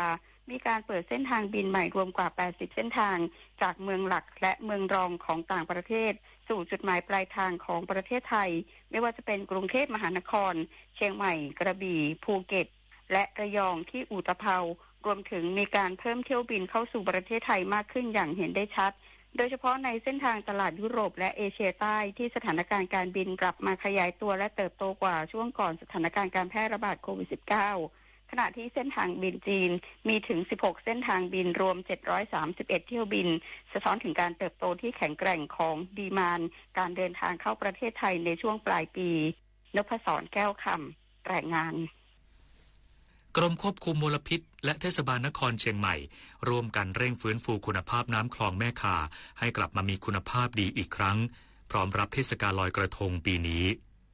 นายสุรินทร์วรกิจธรรมรงค์อธิบดีกรมควบคุมมลพิษกล่าวถึงกรณีคลองแม่ข่าจุดเช็คอินชื่อดังบริเวณถนนระแกง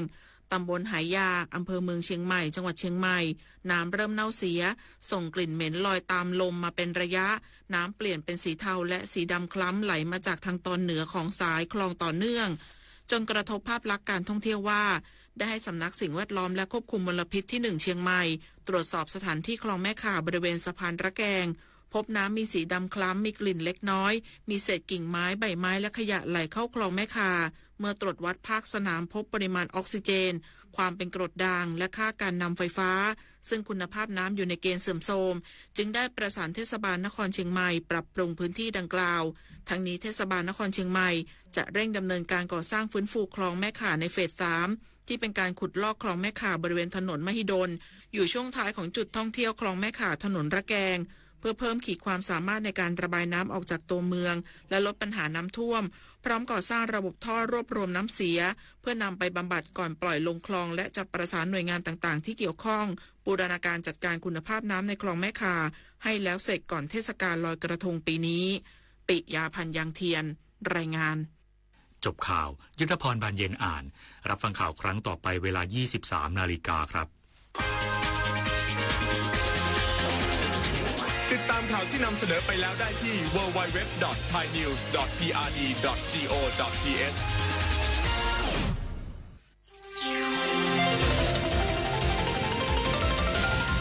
วิทยุแห่งประเทศไทยให้ความรู้กู้ความสุขธรรมชาติเนี่ยสร้างเราขึ้นมาธรรมชาติก็สร้างสิ่งที่ดูแลเราสิ่งที่ดูแลเราตอนที่เราเจ็บป่วยเนี่ยเราจะเรียกว่าสมุนไพร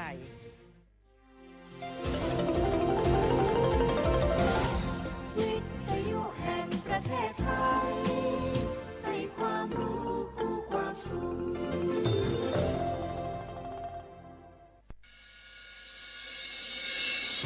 สถานีวิทยุกระจายเสียงแห่งประเทศไทยจังหวัดเชียงใหม่ AM 1476 กิโลเฮิรตซ์สถานีวิทยุภาคภาษาชาติพันธุ์แห่งเดียวในประเทศไทยที่มีความทันสมัยเชื่อถือได้สร้างอัตลักษณ์กลุ่มชาติพันธุ์สู่สากล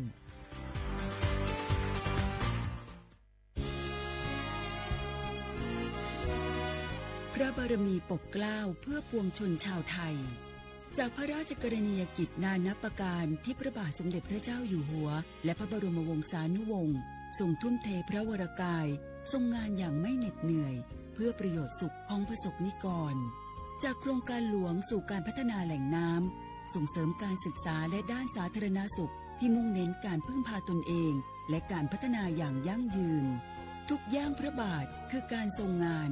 ทุกพระราชดำริคือพลังแห่งการพัฒนาเพราะประชาชนคือหัวใจของแผ่นดิน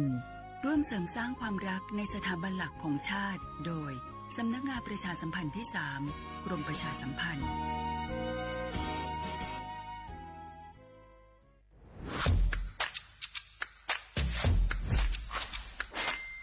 กลับมาแล้ววันนี้กับโครงการคนละครึ่ง plus รัฐออกครึ่งประชาชนออกครึ่งช่วยเศรษฐกิจไทยหมุนเวียนเติบโตถ้าเราช่วยกัน plus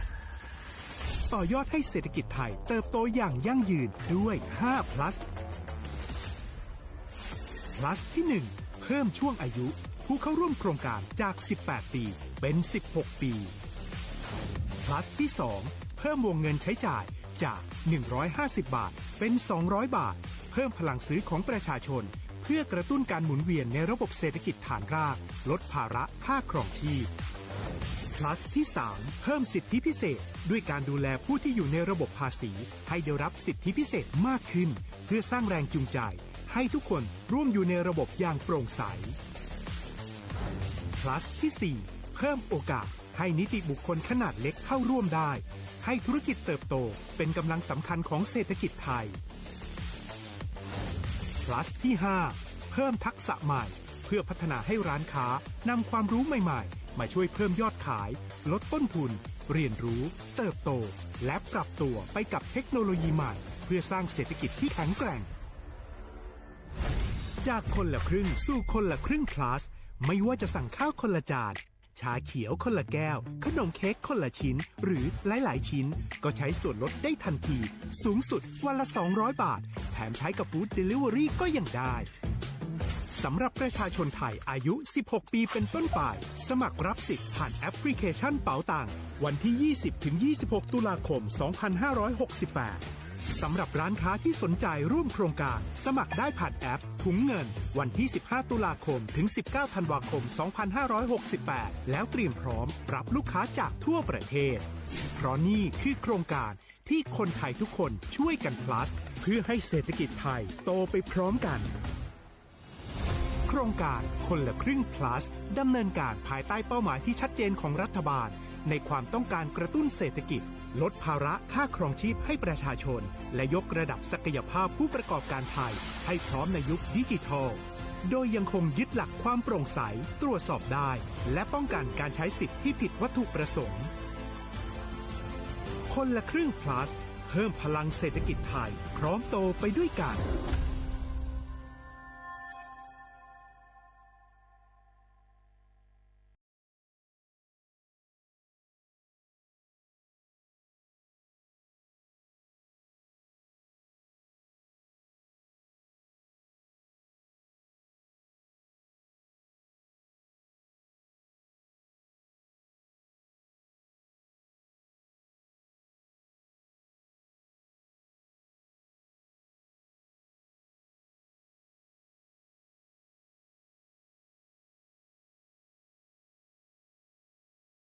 ความลับผู้อื่นนำความลับหรือภาพลับผู้อื่นมาเปิดเผยผ่านออนไลน์หลอกลวงคุกคามข่มขู่ให้ผู้อื่นหลงเชื่อเพื่อหวังทำไม่ดีไม่ร้ายหรือหลอกลวงด้วยวิธีการต่างๆสร้างกลุ่มในโลกออนไลน์เพื่อโจมตีกีดกันตั้งเพจแอนตี้โจมตีคนที่ตัวเองไม่ชอบเพื่อการโน้มน้าวให้คนอื่นรู้สึกรังเกียจคนที่ไม่ชอบไม่ให้เข้ากลุ่มอย่าปล่อยให้ตัวเองเป็นผู้กระทำหรือผู้ถูกกระทำเพราะการกลั่นแกล้งรังแกบนโลกออนไลน์ไม่ใช่เรื่องล้อเล่นอาจสร้างผลกระทบที่ร้ายแรงกว่าที่คุณคิดด้วยความปรารถนาดีจากสำนักงานประชาสัมพันธ์ที่ 3 กรมประชาสัมพันธ์ในยุคที่เทคโนโลยีก้าวกระโดดโจรออนไลน์ก็ก้าวตามมาติดสื่อออนไลน์เปรียบเสมือนแหล่งข้อมูลชั้นดีของโจรออนไลน์เราควรใช้สื่อออนไลน์ด้วยความระมัดระวังและป้องกันตัวเองจากโจรออนไลน์ด้วยคาถา3อย่า 1. อย่าโหลดแอปจากแหล่งอื่นๆที่ไม่ใช่ App Store หรือ Play Store 2. อย่าแอดไลน์คนที่ไม่รู้จักหรืออ้างเป็นเจ้าหน้าที่หรือหน่วยงานต่างๆไม่ว่าจะเป็นจากรัฐหรือเอกชนและ 3. อย่าสแกนใบหน้าหรือให้ข้อมูลส่วนตัวในแอปที่ไม่รู้จักเด็ดขาดที่สำคัญควรท่องให้ขึ้นใจว่าธนาคารจะไม่แนบลิงก์ทุกประเภทผ่าน SMS และอีเมลรวมทั้งไม่ส่งลิงก์ขอข้อมูลสำคัญผ่านช่องทางโซเชียลมีเดียยกเว้นกรณีลูกค้าร้องขอด้วยตัวเองเท่านั้นด้วยความปรารถนาดีจากสำนักงานประชาสัมพันธ์ที่ 3 กรมประชาสัมพันธ์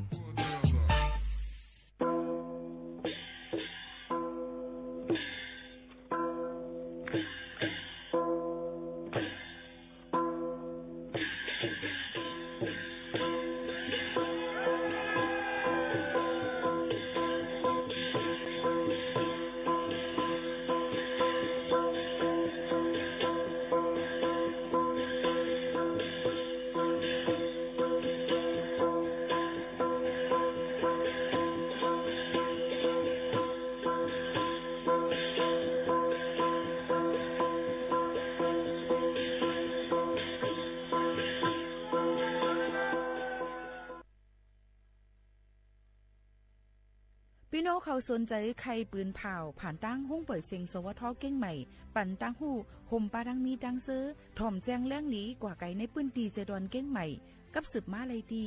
สวทเก้งใหม่หมายฟ้น053-276-068และ092-246-85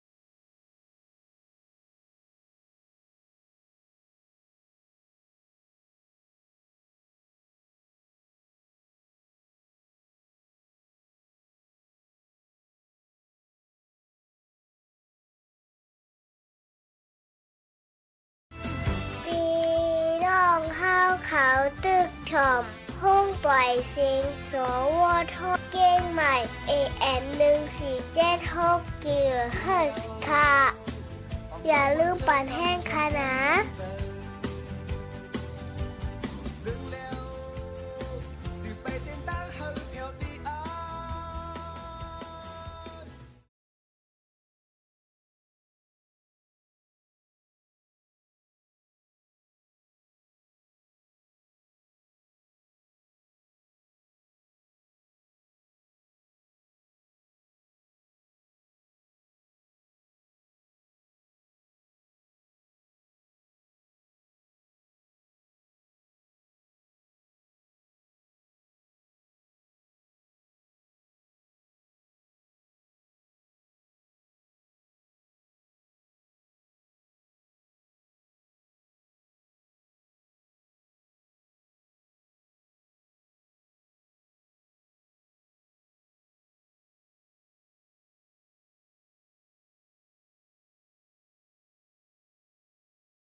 เหมือซุงค่ะเหมือซุงพี่น้องพุงยินถ่อมเซ็งใต้ตั้งเซ็งกูก็กูเกินค่ะทบกันตีเนอร์ตอนการห้องปล่อยเซ็งสวทเก้งใหม่ AM 1476 กิโลเฮิรตซ์ค่ะพบทบจำกันในวันเมื่อในถึงมาเนื้อวันพัดที่16เดือนธันวาคม12แห่งปลาย25เป็นเดือน เป็นเลือน11รอง9ค่ำปีใต้สวย1ปากปลาย19ปีก็จานในเฮ3ปากปลาย87คู่อยู่จอมขาวยิ่งโมขาวนุ่นตีห้องปล่อยสิง AM 1476กิโลเฮิรตซ์จำกันที่ไหนค่ะพบทบจอมกันเข้ายาม10 โมงถึง 11 โมงจึงหนังไหนยุ่มยามาปอมแม่พี่น้องเขาในก็บ่มีเข้ายามตัวด้านมาถ่อมมาในตอนการเนาะค่ะไลตาสิในนั้นค่ะที่เพจสวทเก่งใหม่ AM 1476กิโลเฮิรตซ์ค่ะปอแม่พี่น้องเขาค่ะลองการลงเซ็นสายหมายรับสิทธิ์นะคะผ่านแอปเป๋าตังนั่นนะคะก็จะมีโหลดแอปพลิเคชันเป๋าตังนะคะเนาะแล้วก็เข้ากับผูก G-Wallet ให้มันยาวโตยาวก็ดีกว่าเนกที่ห้องโครงการคนละครึ่งพลัดเนี่ยค่ะมันสิมีไว้ที่หน้าเป๋าตังค่ะเนาะแล้วก็อ่านล็อกไลน์อยู่ยามมันแล้วก็ลงเซ็นสายหมายค่ะแล้วก็มันก็สิเลยขอความมาว่าเฮาสิเลยใจสิทธิ์มือเลยจึงหือนี่มันก็สิหมอกรัดปันเฮาค่ะซึ่งหนังในเกี่ยวกับลองต้นโครงการคนละครึ่งพลัดในปี25ปากไป68ซึ่งหนังในค่ะพี่น้องเขาค่ะนี่ก็เป็นตอนโครงการดีๆอันจำห้องดงดังเมืองซึ่งไทยเปิ้นครึ่งปองให้สร้างเอามาฝากตอนถึงพี่น้องเขาซึ่งหนังในค่ะอ้อ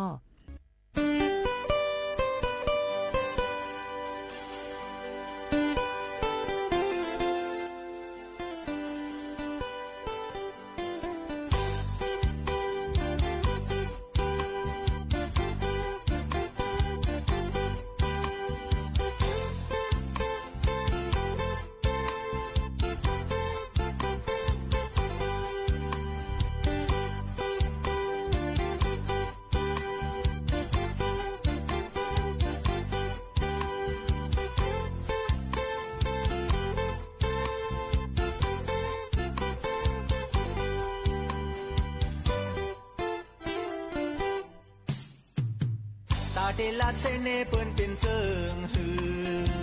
เขาเรียบเห็นขึ้นต้นเจอมาตาเดเน็ตสังชอเปิ้นเป็นเจิงหือดูหันลองตั้งกัดตีโตมาเป็นกอบลอพาหาเป็นกอบตอสาหาอำยืนไหลสิฟอกในเอาแทงลงหม้อหายเอาจัดในบินกูนเตรียมลองพีดไว้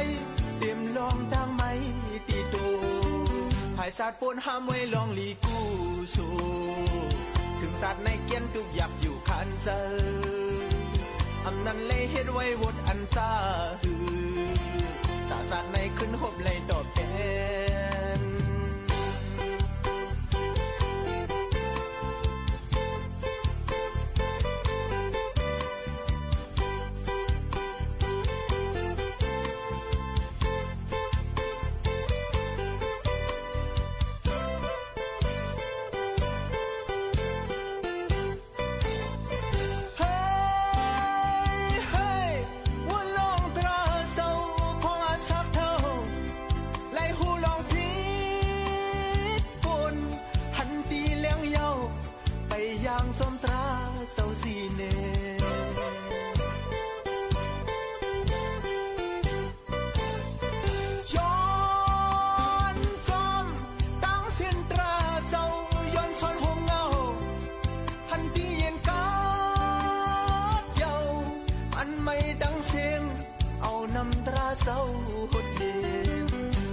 สัตว์กุนแก็บมือหันโทกันพี่เอาลองสั่งตุ้มตื้อต่อกันอย่าสั่นเคียงแห้งปนเฮอสายก็ขาย้อนสายซึกอัตตาโดยก่อนดูเปลี่ยนกอบล้อพาหาเปลี่ยนกอบต่อสาหาอำยืนไหลสิฟอกในเอาแทงลองหม้อหายเอาจัดในเป็นกุนเตรียมลองพีดไว้เตรียมลองตั้งไม้ตีโตหายสัตว์ปวนห้ามไว้ลองลีกูสูถึงสัตว์ในกินตุกอยากอยู่คานเซออำนั้นเลยเฮ็ดไว้วนอันซ่าหือตาจากในขึ้นหบเลยตอบแทน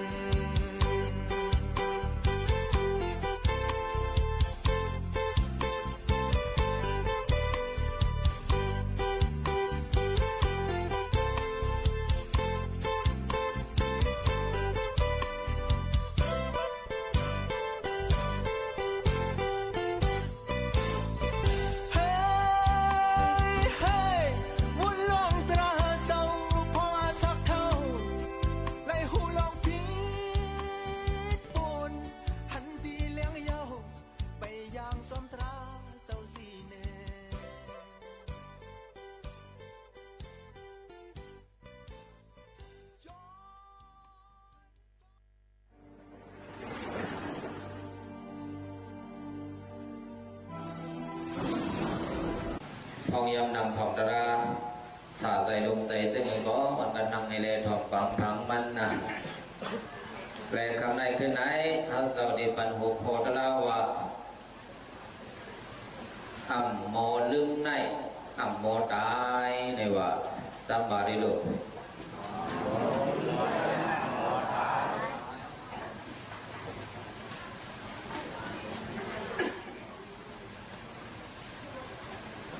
อ่ำโมลึงไหน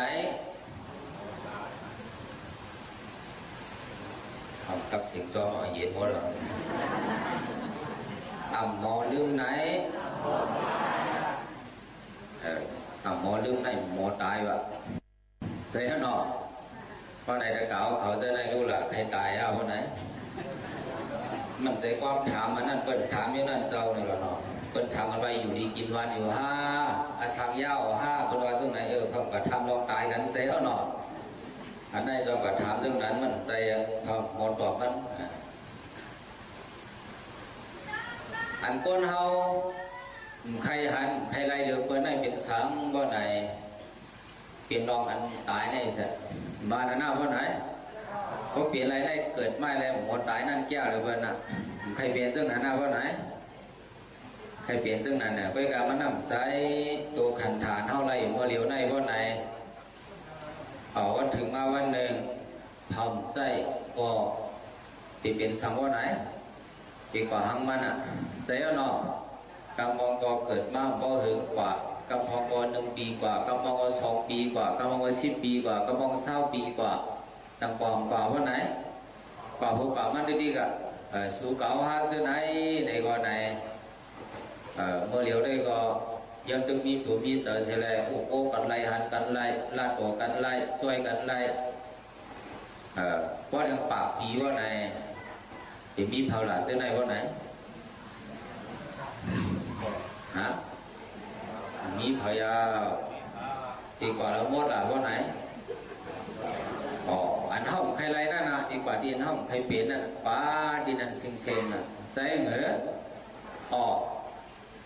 ตราพระเป็นเจ้าพอสั่งสอนพระเป็นเจ้าได้มีคออันเฮ่จวยบันเฮาอันไหนอันเฮาใครพบใครย่ามใครเปลี่ยนนั่นก็ไหนตราพระเป็นเจ้าได้จวยบันไหนเดียวไหนก็จงว่าเขาก็นำเมียนอันสู่เก่าฮาใครพบใครย่ามใครหันอันว่าตายอันว่านั่นก็ไหนมันได้เขาเจ้าปันหัวโพดลาวะหมอลืมไหนหมอตายมักจำตายว่าในนอหมอตายได้มาหรือนอผู้เปลี่ยนโกนมาว่าไหนมันรอดด้วยบอกว่าอันเกิดมาในว่าไหนความใจได้มีก็เขาหัวก็บริถ่วงคำว่าไปวันตายนี่ก็มีหวานกันเอาคนไหนในลองในตามโลเมื่อจะไหนสูจะไหนไปวันตายรู้น่ะในโกวันของพ่อเขาไปเองอะไรหน่อใช่ไหมหน่อไปถึงเขาไปถึงว่าในไปเผอไปมันนั่นน่ะมาเรียวหน่อเปตราอันนั้นเขาจะก็ดิ่งโบโฮยาวคำนั้นหน่อโบปวดแกเมื่อว่าในโฮยาวน่ะกำพองมาป้องตั้งหลังในโดยยินว่าคำตัวโฮปวดในนี่โฮยาวน่ะในนางโบปวด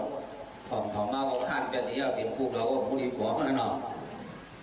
พระตัวเด็กพ่อยาวมันนั่นอัปมาโตอามาดังปะดังปมาโตมัสสุโนปะดังอัปมาตานามียันติเยปมาตายะธามตากันไหนก็พ่อยาวมันนั่นพอในสุดก็พอสังตะกะที่ไหนใต้เอาเขาป่องแต่ว่าเป็นความป่าดีเป็นคนกะลาบ่ได้ได้เยี่ยวในมันต้องดูแลคำเรื่องในกันเนาะนั่นเนาะเขาตัวกันได้ก็เยี่ยวน่ะไปกะเมื่อพระเป็นเจ้าพ่อนั่นนำก่อนแต่ความเฮาจะเป็นความเมืองอินเดียว่าไหนความมันเจ้าพ่อหลัดเมื่อพองยามนั้นดังเลยตาพุทธภาษาสู่เก่าหาเจ้าไหนบ่ได้พูดดีป่องคอความมันนั้นบ่ไหนเฮาขึ้นในสับเลี้ยงในกันเดี๋ยวเนาะกาถามมาไกลนั้นสองยาวว่าไหนอัปมาโตอามาดังปะดังปมาโตมัสสุโนปะดังอัปมาตานามิยันติเยปมาตายะธามตาใน 1 นิดแต่มีโอทำได้หนอพระเป็นเจ้าโหดราไหนๆข้อ1กำได้พอยาวเหมือนเฮานะข้อ1นาที2นาทีเหมือนเฮาได้ก็พอ5 มินิ10 นิดยาวอ่ะเมื่อมันเจ้าได้เจ็ดว่าเขาเลยรู้ว่าพระเป็นเจ้าเก่าโหดราอภิธรรมะบรรพาเลยก็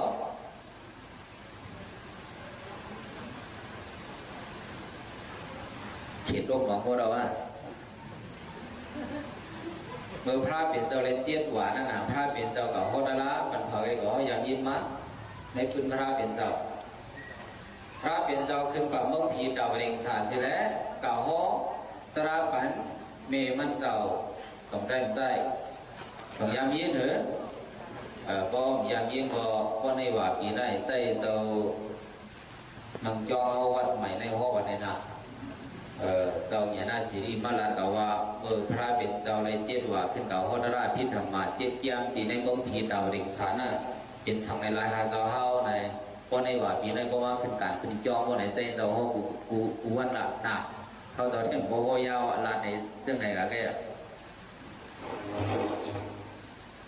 เมื่อพระเป็นเจ้าไรเจ็ดว่านั่นมันเจ้ากับโหดราที่ทำมาเจ็ดเกียงปันเมมันเจ้าในว่า3 เดือนว่ากึศในว่า3 เดือนนั่นพอจริงๆอ่ะเอาเพราะนั้นมันต้องกินข้าวกินน้ำมากินหนูที่เลยกินล่ะว่าไหนบ่ถึงข้าวชุ่มซ้อมบ่ไหนมันเจ้าผันทางเฮ็ดทางพระเป็นเจ้าสูงนั่นไงแหละโหดราตูเตะลงมามงคลมากินชอบมงคลให้ได้วะบุพองในหวานนะอาลู3 เดือนได้ผีเขานั่งไหลข้าตัวเขาขาได้นำ1 นาทีได้มงคลมุ่งไม่หนาวเลยนายใครว่างเหรอป่าปีเมืองโกนได้กลายเป็น1 วันมงผีดาวเด่งสาวป่าปีเมืองโกนนะเพราะป่าปีเต็มรูปก่อนแต่กลายเป็น1 วันที่เมืองเขาน่ะว่าในว่า3 เดือนว่าในได้กลายเป็นหลายมินิเมืองผีว่าไหนเขาเจ้าถังเนี่ยบนบอก2 มินิ3 มินิแค่พองพระเป็นเจ้าฮอนั่นเมืองก็ได้3 เดือนเสียท่าก็เมืองผีแท้บอก3 มินิเลยเนาะก็กับเขียวกันแต่นับไปเรื่อยๆนะปากปีเมืองก้นกลายเป็น1 วันเมืองผีเต่าเด่งสาพระเปลี่ยนเจ้ากับโหดรา3 เดือนได้ที่เป็นในบอกหลายมินิได้ในกับส่วนเรื่อยๆนะโพสต์บอกแล้วมันลาที่เขาจะอีก1 นะเขาจะใครว่าในว่าในตราพระเปลี่ยนเจ้าในมันเจ้าโหยาวโหปอดโหยาวก็เขาคนเจียวป่องใสเขาเจียวเลยทำตราเยอะอันในมีอันนั้นยออันเขาตอนที่ห้องมือไหนในก็เขาตอนก็ที่ห้องปอดก็อย่างโบยาวอ่ะเนาะสังเกตว่าทำตราในสุดเชิงกว่าคนไหนก็ไหนคอหนึ่งได้เขาตอนใครลาดว่าอันเขาปูตายนั่นเขาดีวัดอันไหนพอทำตรามาในสุดเชิงกว่าคนไหนที่ไรมีคอเยอะอันในใจเขาคอมักใหม่คอหนึ่งอันในใจเขาอยู่ในทำตระอันในเสว่าไหนมันหลีกันหรือว่าไหนไว้เสพระเป็นเจ้าเขานิพพานกว่าเย้าผีมันไหลมา2 ปาก 35 ว่ะกล้าบ่2 ปาก 35พระเป็นเจ้าเอานิพพานตายกับเย้าอ่ะผีมันไหลมา2 ปาก 35ในว่าไหนปีในเมืองอินเดียในพังโผมาว่าไหนคุณหอคำอาโศกาต้องยามเย็นแต่ก็เอาพอต่างยามเย็นคุณหัวคำอาโศกะธรรมราชาต่างยามเย็นอันมาฮิตกองมูเปียดเหมือนสีเฮงว่าพุทธนำหัวเปียดเหมือนสีเฮงว่าฮิตตลบสาระเปียดเหมือนสีเฮงว่าดูปันในศาสนาพระเป็นเจ้าเนี่ยอันนี้เป็นคุณหัวคำอาโศกะต้องยามเย็นเหรอเอาว่ายามเย็นก่อนในก็ในว่ามาหลุดเต้นตอนในโฮดปันเทียงแกว่ายามเย็นก่อนหนักคุณหอคำบ้านไหนมือเตะซ่ามันไหนมันแต่พุทธภาษาเหมือนเฮามันยุ่มยำเผาว่าไหนยุ่มยำมุนเจ้าอันนุ่งสังการนั่นน่ะต้องยำนี้นะมุนเจ้านุ่งสังการแต่ก็ใครหันว่ามีเมืองกะลาหนักกับตัวน่ะนุ่งสังป่วยหมดอะ ซึ่งนั้นคุณห้องมันเจ้าเมียตัวมุนเจ้าอนุภาลึงสั่งการซึ่งนั้นได้เขามีโลภะโทสะโมหะนำหน่อยแล้วเขาพาลึงสั่งการเขาจะมาเข้าเรื่องไหนนั่นครับเขาเนี่ยตึ้งนุ่งสังเขาตึ้งมีเขาแต่ว่าตึ้งต่างมุสลิมเอาเขาว่าเรื่องไหนวะเมืองกะลามีมุนเจ้าซึ่งนั้นเนี่ยคุณเอาข้ามาสู้กันไหนมันอยู่ยำมุนเจ้าซึ่งนั้นเนี่ยเมื่อเตะมันอยู่ยำกาหือว่าไหนตีในหอมันไหนมันปังมุนเจ้าซึ่งนั้นมาสู้ซ้อมไหน1 วัน 60,000 ว่าหลายบาทบ้าละพี่น้องมึงตัวน้องเขาปังมันจะมาอยู่ข้างในงอก60,000 บาทต่างนี้เรียกไงนอกกิจการได้มาเดี๋ยวนี้40 ใบเก่าบ้าว่ะเนาะอันไหนขั้นแต่บุ้มเราไอ้เข้มๆละนะเพราะมันจะได้มีอะไรได้ไว้ได้มาได้สั่งข่าวโคตรลาวะสั่งข่าวดีเนเซียนตั้งดีตั้งเมียเราได้มีเนาะคุณเอาคำว่าไหนมันอยู่ยำไหน1 วันได้ปังสังขาอันนุ่งผ้าเหลืองสังกาในไม่กินซ้อมในหางในหัวมันได้60,000 บาทว่ะนะก็ได้หมุนเจ้าด้วยนะช่างเป็นหรือไว้ล่ะว่าไหนว่าเขามากินซ้อมกินข้าวว่าไหนอันเดวานว่าเขาหิมันกินที่ดีกว่ามันเจ้าด้วยนะเพราะว่าเลี้ยงข้าวว่าไหนได้เพราะดันปล่อยคนที่หิมกินกันนะโอดจิ๊บเขาก็ยินเสียงกันนั่นที่ไหนกูวันมาถึงหนึ่งวันหนึ่งศาสนาพระเปลี่ยนเจ้าก็มีอยู่กันนะถึงหนึ่งวันหนึ่งมาเจ้าสาวอ่อนป้าหนึ่งอายุเลย7 ปี24 ปีเสด็จขามซ้อมเพียรมาดีตั้งนาหัวมันนั่นเจ้าสาวอ่อนป้านั่น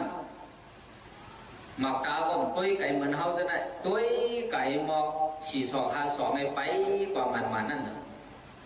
ก็ไม่คุณเอาข้ามาโซกะเรามาเหลียวนั่นอยู่เนื้อหัวใจมุงไปลงป่าหันเจ้าสาวอ่อนป้านั่นมุนเจ้าป้าในห้ามนุ่งผ้าเหลืองสังการเหขอบป้าปอกหลังตั้งน้ำมันเหไล่กว่าไล่ไปวันนี้มีเยอะมั้งเวลาก็ในตู่ในเสริมมันได้เดี๋ยวมีอันโคสั่งส่วนหลังไล่ไว้อยู่ว่าไหนเผื่อมันหันก็ไหนแต่ตับเจ้าสั่งอ่อนนั่นนี่แหละตั้งใจกำมาเขากับปังเจ้าสั่งอ่อนขึ้นมากับปังมาว่าไหนเผื่อมาถึงในหอนั่นก็ไหนคนออกข้ามาสู้ก้าวาดีเจ้าสั่งอ่อนนั่นแบบเจ้าเอาด้วยเห็นนางคลาเนี่ยแบบนะกระเก๋าเขาในหอคำในต่างเขายามกะเหลี่ยด้วยในหางในหอต่างยามกะเหลี่ยด้วยกะด้วยแล้วนะเพราะในหางในหอว่าไหนตีนังในเป็นเสือไว้หลายเมียวปลาคนหอคำบาดตีนังนำบาดว่าตีนังหูซึกว่าตีนังนำโดว่าในเป็นเสือไว้เป็นทานของไว้เพราะในหอน่ะกำไรเผื่อเจ้าสามขึ้นเถียวมาคนเอาข้ามาสู้กับว่าเจ้าด้วยเห็นนางล้าว่าไหนเจ้าสามอ่อนในปุ้ยใส่ด้วยขวาปนปุ้ยใส่ด้วยขวาว่าไหนเจ้าอันเยอะเดี๋ยวมันตีในนั้นมีเผามีคนหอข้าเมมีโหซึกปุบป่าอามาหัวกันเพราะไหนก็เจ้าสามวันเมื่อไกลนั้นขึ้นกว่านั่งมือปลาต้องเดียวปลาอันคนหอข้ามนั่งนั้นสูงเหลือเกินต้องเดียวคุณเอาคำอ้ามในใจมันน่ะรู้เจ้าสั่งมุนเจ้าอ่อนป้าในหลักไรยังมือก็ว่าด้วยเห็นนางในว่าไหนก็โยมมันดีนางกินเตี่ยมนะก็นางนี่เราว่าไหนถ้ากับนางนี่สูงก็เดียวมาไหนวะเทศสังในหลักไรล่ะว่าไหนอันมันปังมากินข้าวดีขึ้นกูวันอ่อนในหัวกูวัน60,000 ป้านั่นว่าไหนเพราะเขามาว่าไหนเขาโผล่หัวคำน่ะวะมันมาแต่มันแบบมุนเจ้าได้นะโอมาโอหันขุนหัวข้ามโอไหนโอเล่เมียตกเมียติโอเล่โอมนาโอมดาวนั่นเผื่อขุนหัวข้ามมาเจ้าสาวอ่อนป้าในป้าในหันหลักไล่ที่ไหนน่ะมุนเจ้าอ่อนป้าในได้หลักไล่เอาเหมือนมุนเจ้าอันห้าปังมาปูในมานุ่งก็เหมือนกันไล่อยู่ไล่เศร้าก็เหมือนกันถ้าว่าในแต่วันดึกนั่งในพวกในอยู่วันดีนั่งเตี่ยมันเปิ้ลนะกับนั่งที่ห้านั่งก็ไม่รู้ไหนนี่นั่นเราคำอ้ามในแต่มันน่ะพวกอ้ามว่าไหนก็ต่างถามนั่นเจ้าเฮาในว่าเจ้าเฮาในเฮ็ดสังในนุ่งผ้าเหลืองสังการในแต่เจ้ามีตราสังแต่เนาะในแต่เจ้ามีตราสังเจ้าหู้สังในนั่นน่ะว่าความมึงเอาว่าก็ ตะกาคนเอาคำในว่าเขาก็ได้ตึงเปลี่ยนเป็นตัวสามก้อยในว่าตึงหนุ่มมาอะไรไปโป้หรือตึงมีอายุ7 ปีก้อยตาราได้ไปหู้น้ำในนั้นอันเขาตัวอะไรพูดได้ตาราได้มีปนอันหนึ่งก้อยในว่าตาราในเขาต่างไรในว่าอะไรพวกใครถอดได้ในว่าคนเอาคำก็กันนั่งมือต่ำคนนั่งตึงมันได้เขาห้องกันไรทีไรล่ะเจ้ากันนั่งได้เข้มแข็งความมือไวเขาเจ้าดีๆพอตึงไหนได้ห้องกันไรพอนั่งเดินต่ำเนื้อตึงไหนได้ห้องกันไรในว่าวันอังคารในว่าใจคนเอาคำก็หันก้นอันกัดอันแขนมาในว่าไหนมันก็ให้ยินเอาดูเสียงตรากัดแขนว่าไหนก็มันก็นั่งตีไตเหมือนว่าไหนเลยถอดมาตรงนั้นว่าไหนก็ตัวสั่งก่อนนั้นโหสั่งว่าไหนอัปมาโตอามาตังปะตังปมาโตมัสสุโนปะตังอัปมาตานามียันติเยปมาตายะถามาตาตัวทางมันโหกาฐานนะ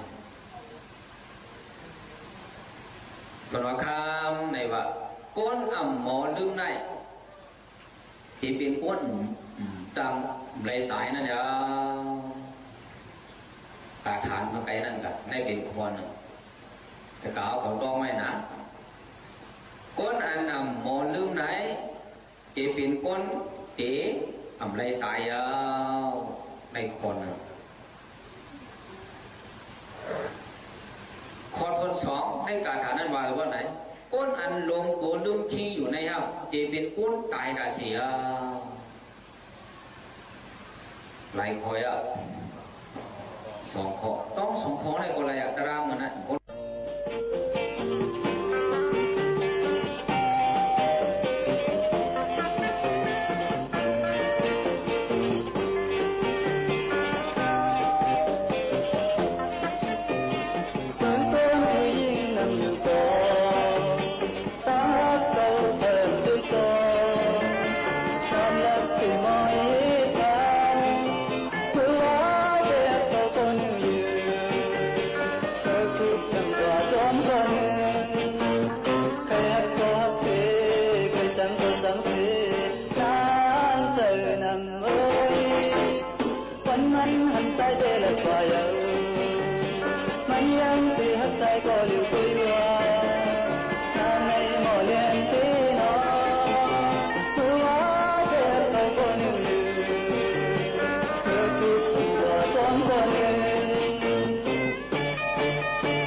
เขาตึกถมห้องปล่อยเสียงสวทเก้งใหม่ AM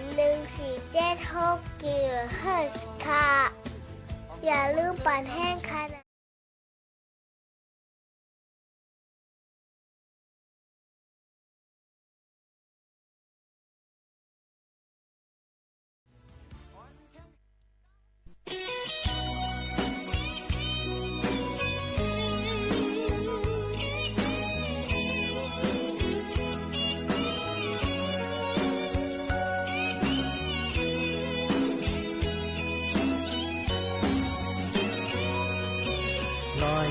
30 เลย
ลูกหญิงงอนเหมือ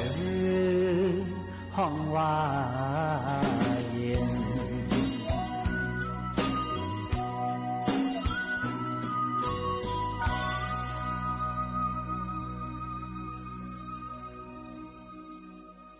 อ๋อค่ะเฮาค่ะมายินถ่อมด้วยลองป้ายหันอิดอีกันกวนในค่ะห้างเครื่องแม่ลีโดเจ้าเก่าในค่ะว่ะฮือล่ะในป้อไก่ห้างลีเปื้อขนก้นห้างลีเปื้อเฮ็ดทางค่ะเลยเนาะผู้เลยไผยองไผอ้ำก็ฮู้กาเดเลยเกียกใจอยู่ค่ะฟิงตึ้นเป็นกวนเฮาค่ะในเผยก็ใครถ่อมใครยินขอความยองยอก้วยเผยก็อำใครถ่อมใครยินขอความจีนเนกันค่ะก้วยกาฟิงยามกวนซ้ำหมอลัดขอความจีนเนเซนเน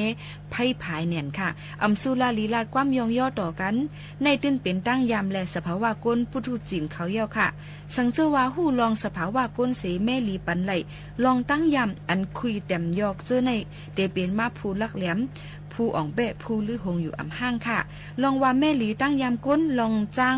ตั้งกำก้นในค่ะลาดไงเสตาเฮ็ดหยาบเตค่ะนะตั้งยำอันจับเปี้ยนมอนเธอไว้นั่นอำหอนแม่เลยไงในค่ะตั้งยำอันลือหึงมาจับเปี้ยนมอนหึงมานั่นไว้เจอมุนเมลัยเสดาเตเปลี่ยนเลย1 โจ 1แก็บก้อยกับผู้ก่อก้นอันเอาตั้งหูอ่อนหูลองฟังเจอน้ำหูลงนาเสแต่มันติจังปากเปียดยันเป็ดตั้งฟิงยำให้เส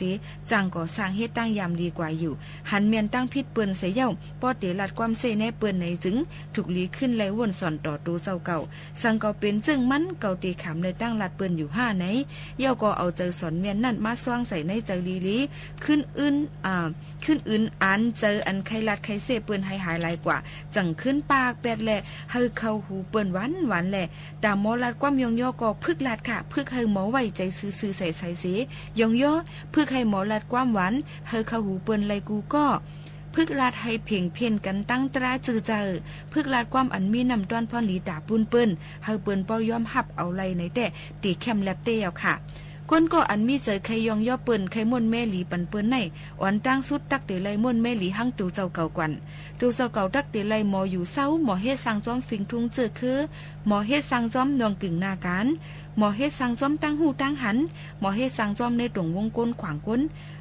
หมอเฮ็ดสร้างจ้อมผู้อยู่โฮมลุย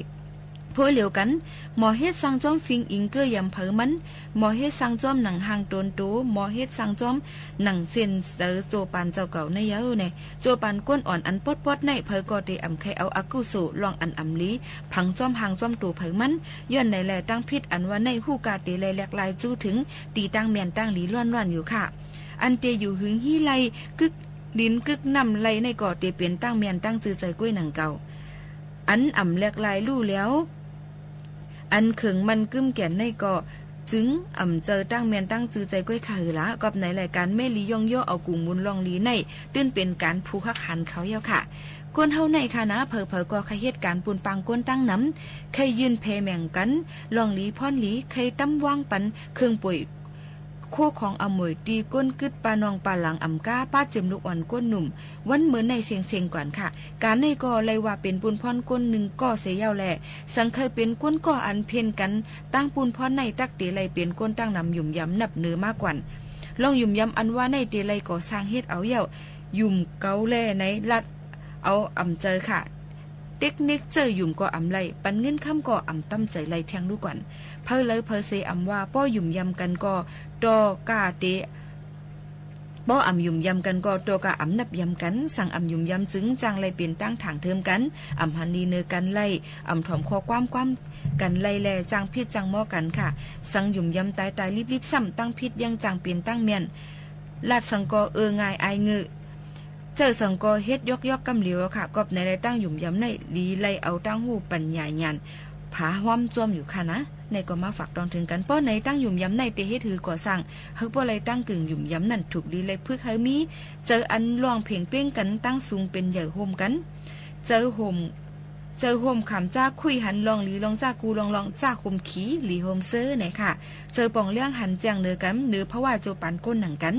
ใจอิงปึงเก้อมังจอยแถมกันกำแถมกันกวยปึงงามปึงกวยค่ะเจอซื้อต่อกันเจอไว้คอมันความมันตีกันเจอใครลาดอันจือใจอันเมียนหลายๆเจอใครเฮ็ดปันให้ไลลีไลว่าเอาตั้งนำกัดตั้งจังเจ้าเก่านั่นเสเฮ็ดอยู่ค่ะนะตั้งหยุ่มย้ำในถูกดีไลขึ้นทิ้งกวนเปิดปากเคืองมันกึ่งมันเปไลตั้งโจแทงลูกก่อนค่ะนะมันหยุ่มย้ำเย่าลงใครเฮ็ดสังเฮ็ดอะไรอยู่ในใจค่ะหยุ่มย้ำเย่าก็นับย้ำเย่าเตไรตั้มใส่เย่าก็จังไรเป้ใจค่ะสังเป้ใจเย่าจึงยังเตอับปันโคของก้าอับปันป้าเซียนเจอมันกว่าพอเฮาหยุ่มย้ำเปิ้นก็ซ้ำขึ้นหยุ่มย้ำเฮาก็ซ้ำขึ้นเฮ็ดเฮาเปิ้นหยุ่มย้ำเฮาแทงตัวเจ้าเก่าก็หยุ่มย้ำเจ้าเก่าจึงตัวเจ้าเก่าก็เตตั้มใจไรเป้ใจไรเสก้าตัวเจ้าเก่าขึ้นเตมาอยู่รถแล้วอันก้างยันกันตั้งเจอก้นเจอไอในลูกก่อนค่ะนะอันนี้ก็มาฝากตอนดูถึงพี่น้องๆเขาค่ะเมื่อหนังก้นเฮาตั้งนำกูก็ในเลยอยู่ยันตั้งพระเปลี่ยนเจ้าป้อหึงฮี่กว่า2 เฮง 5 ปากปี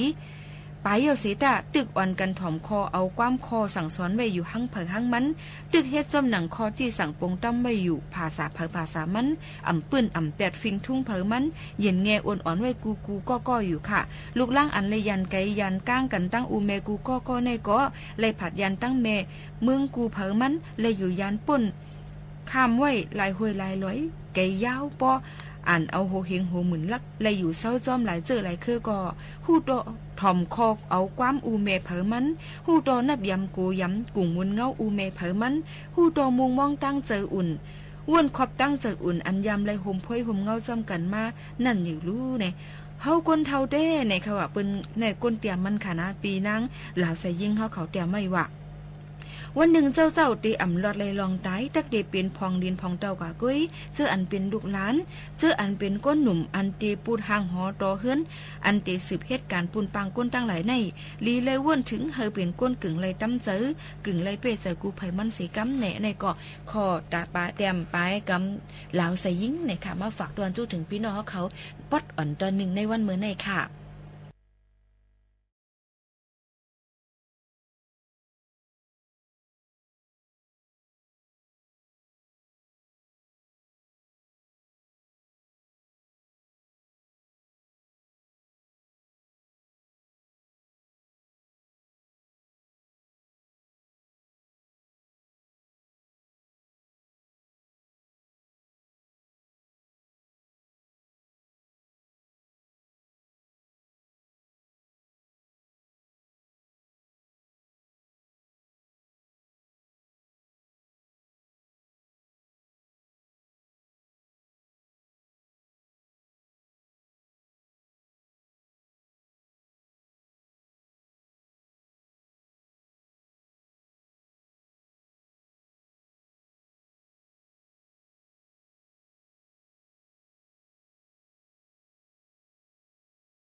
ย่ำพ่องตะหลิวก่อนหนังคือพี่น้องเขาพอดีทับถ่อมไล่เพ่งเป้งพัด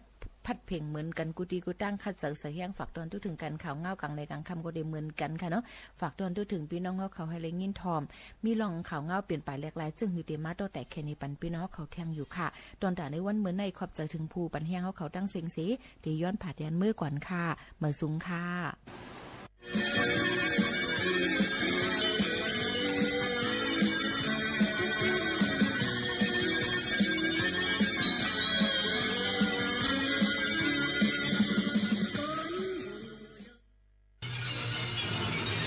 สถานีวิทยุกระจายเสียงแห่งประเทศไทยและเครือข่ายทั่วประเทศเสนอข่าวต้นชั่วโมงรู้เร็วรู้จริงเกาะติดทุกสถานการณ์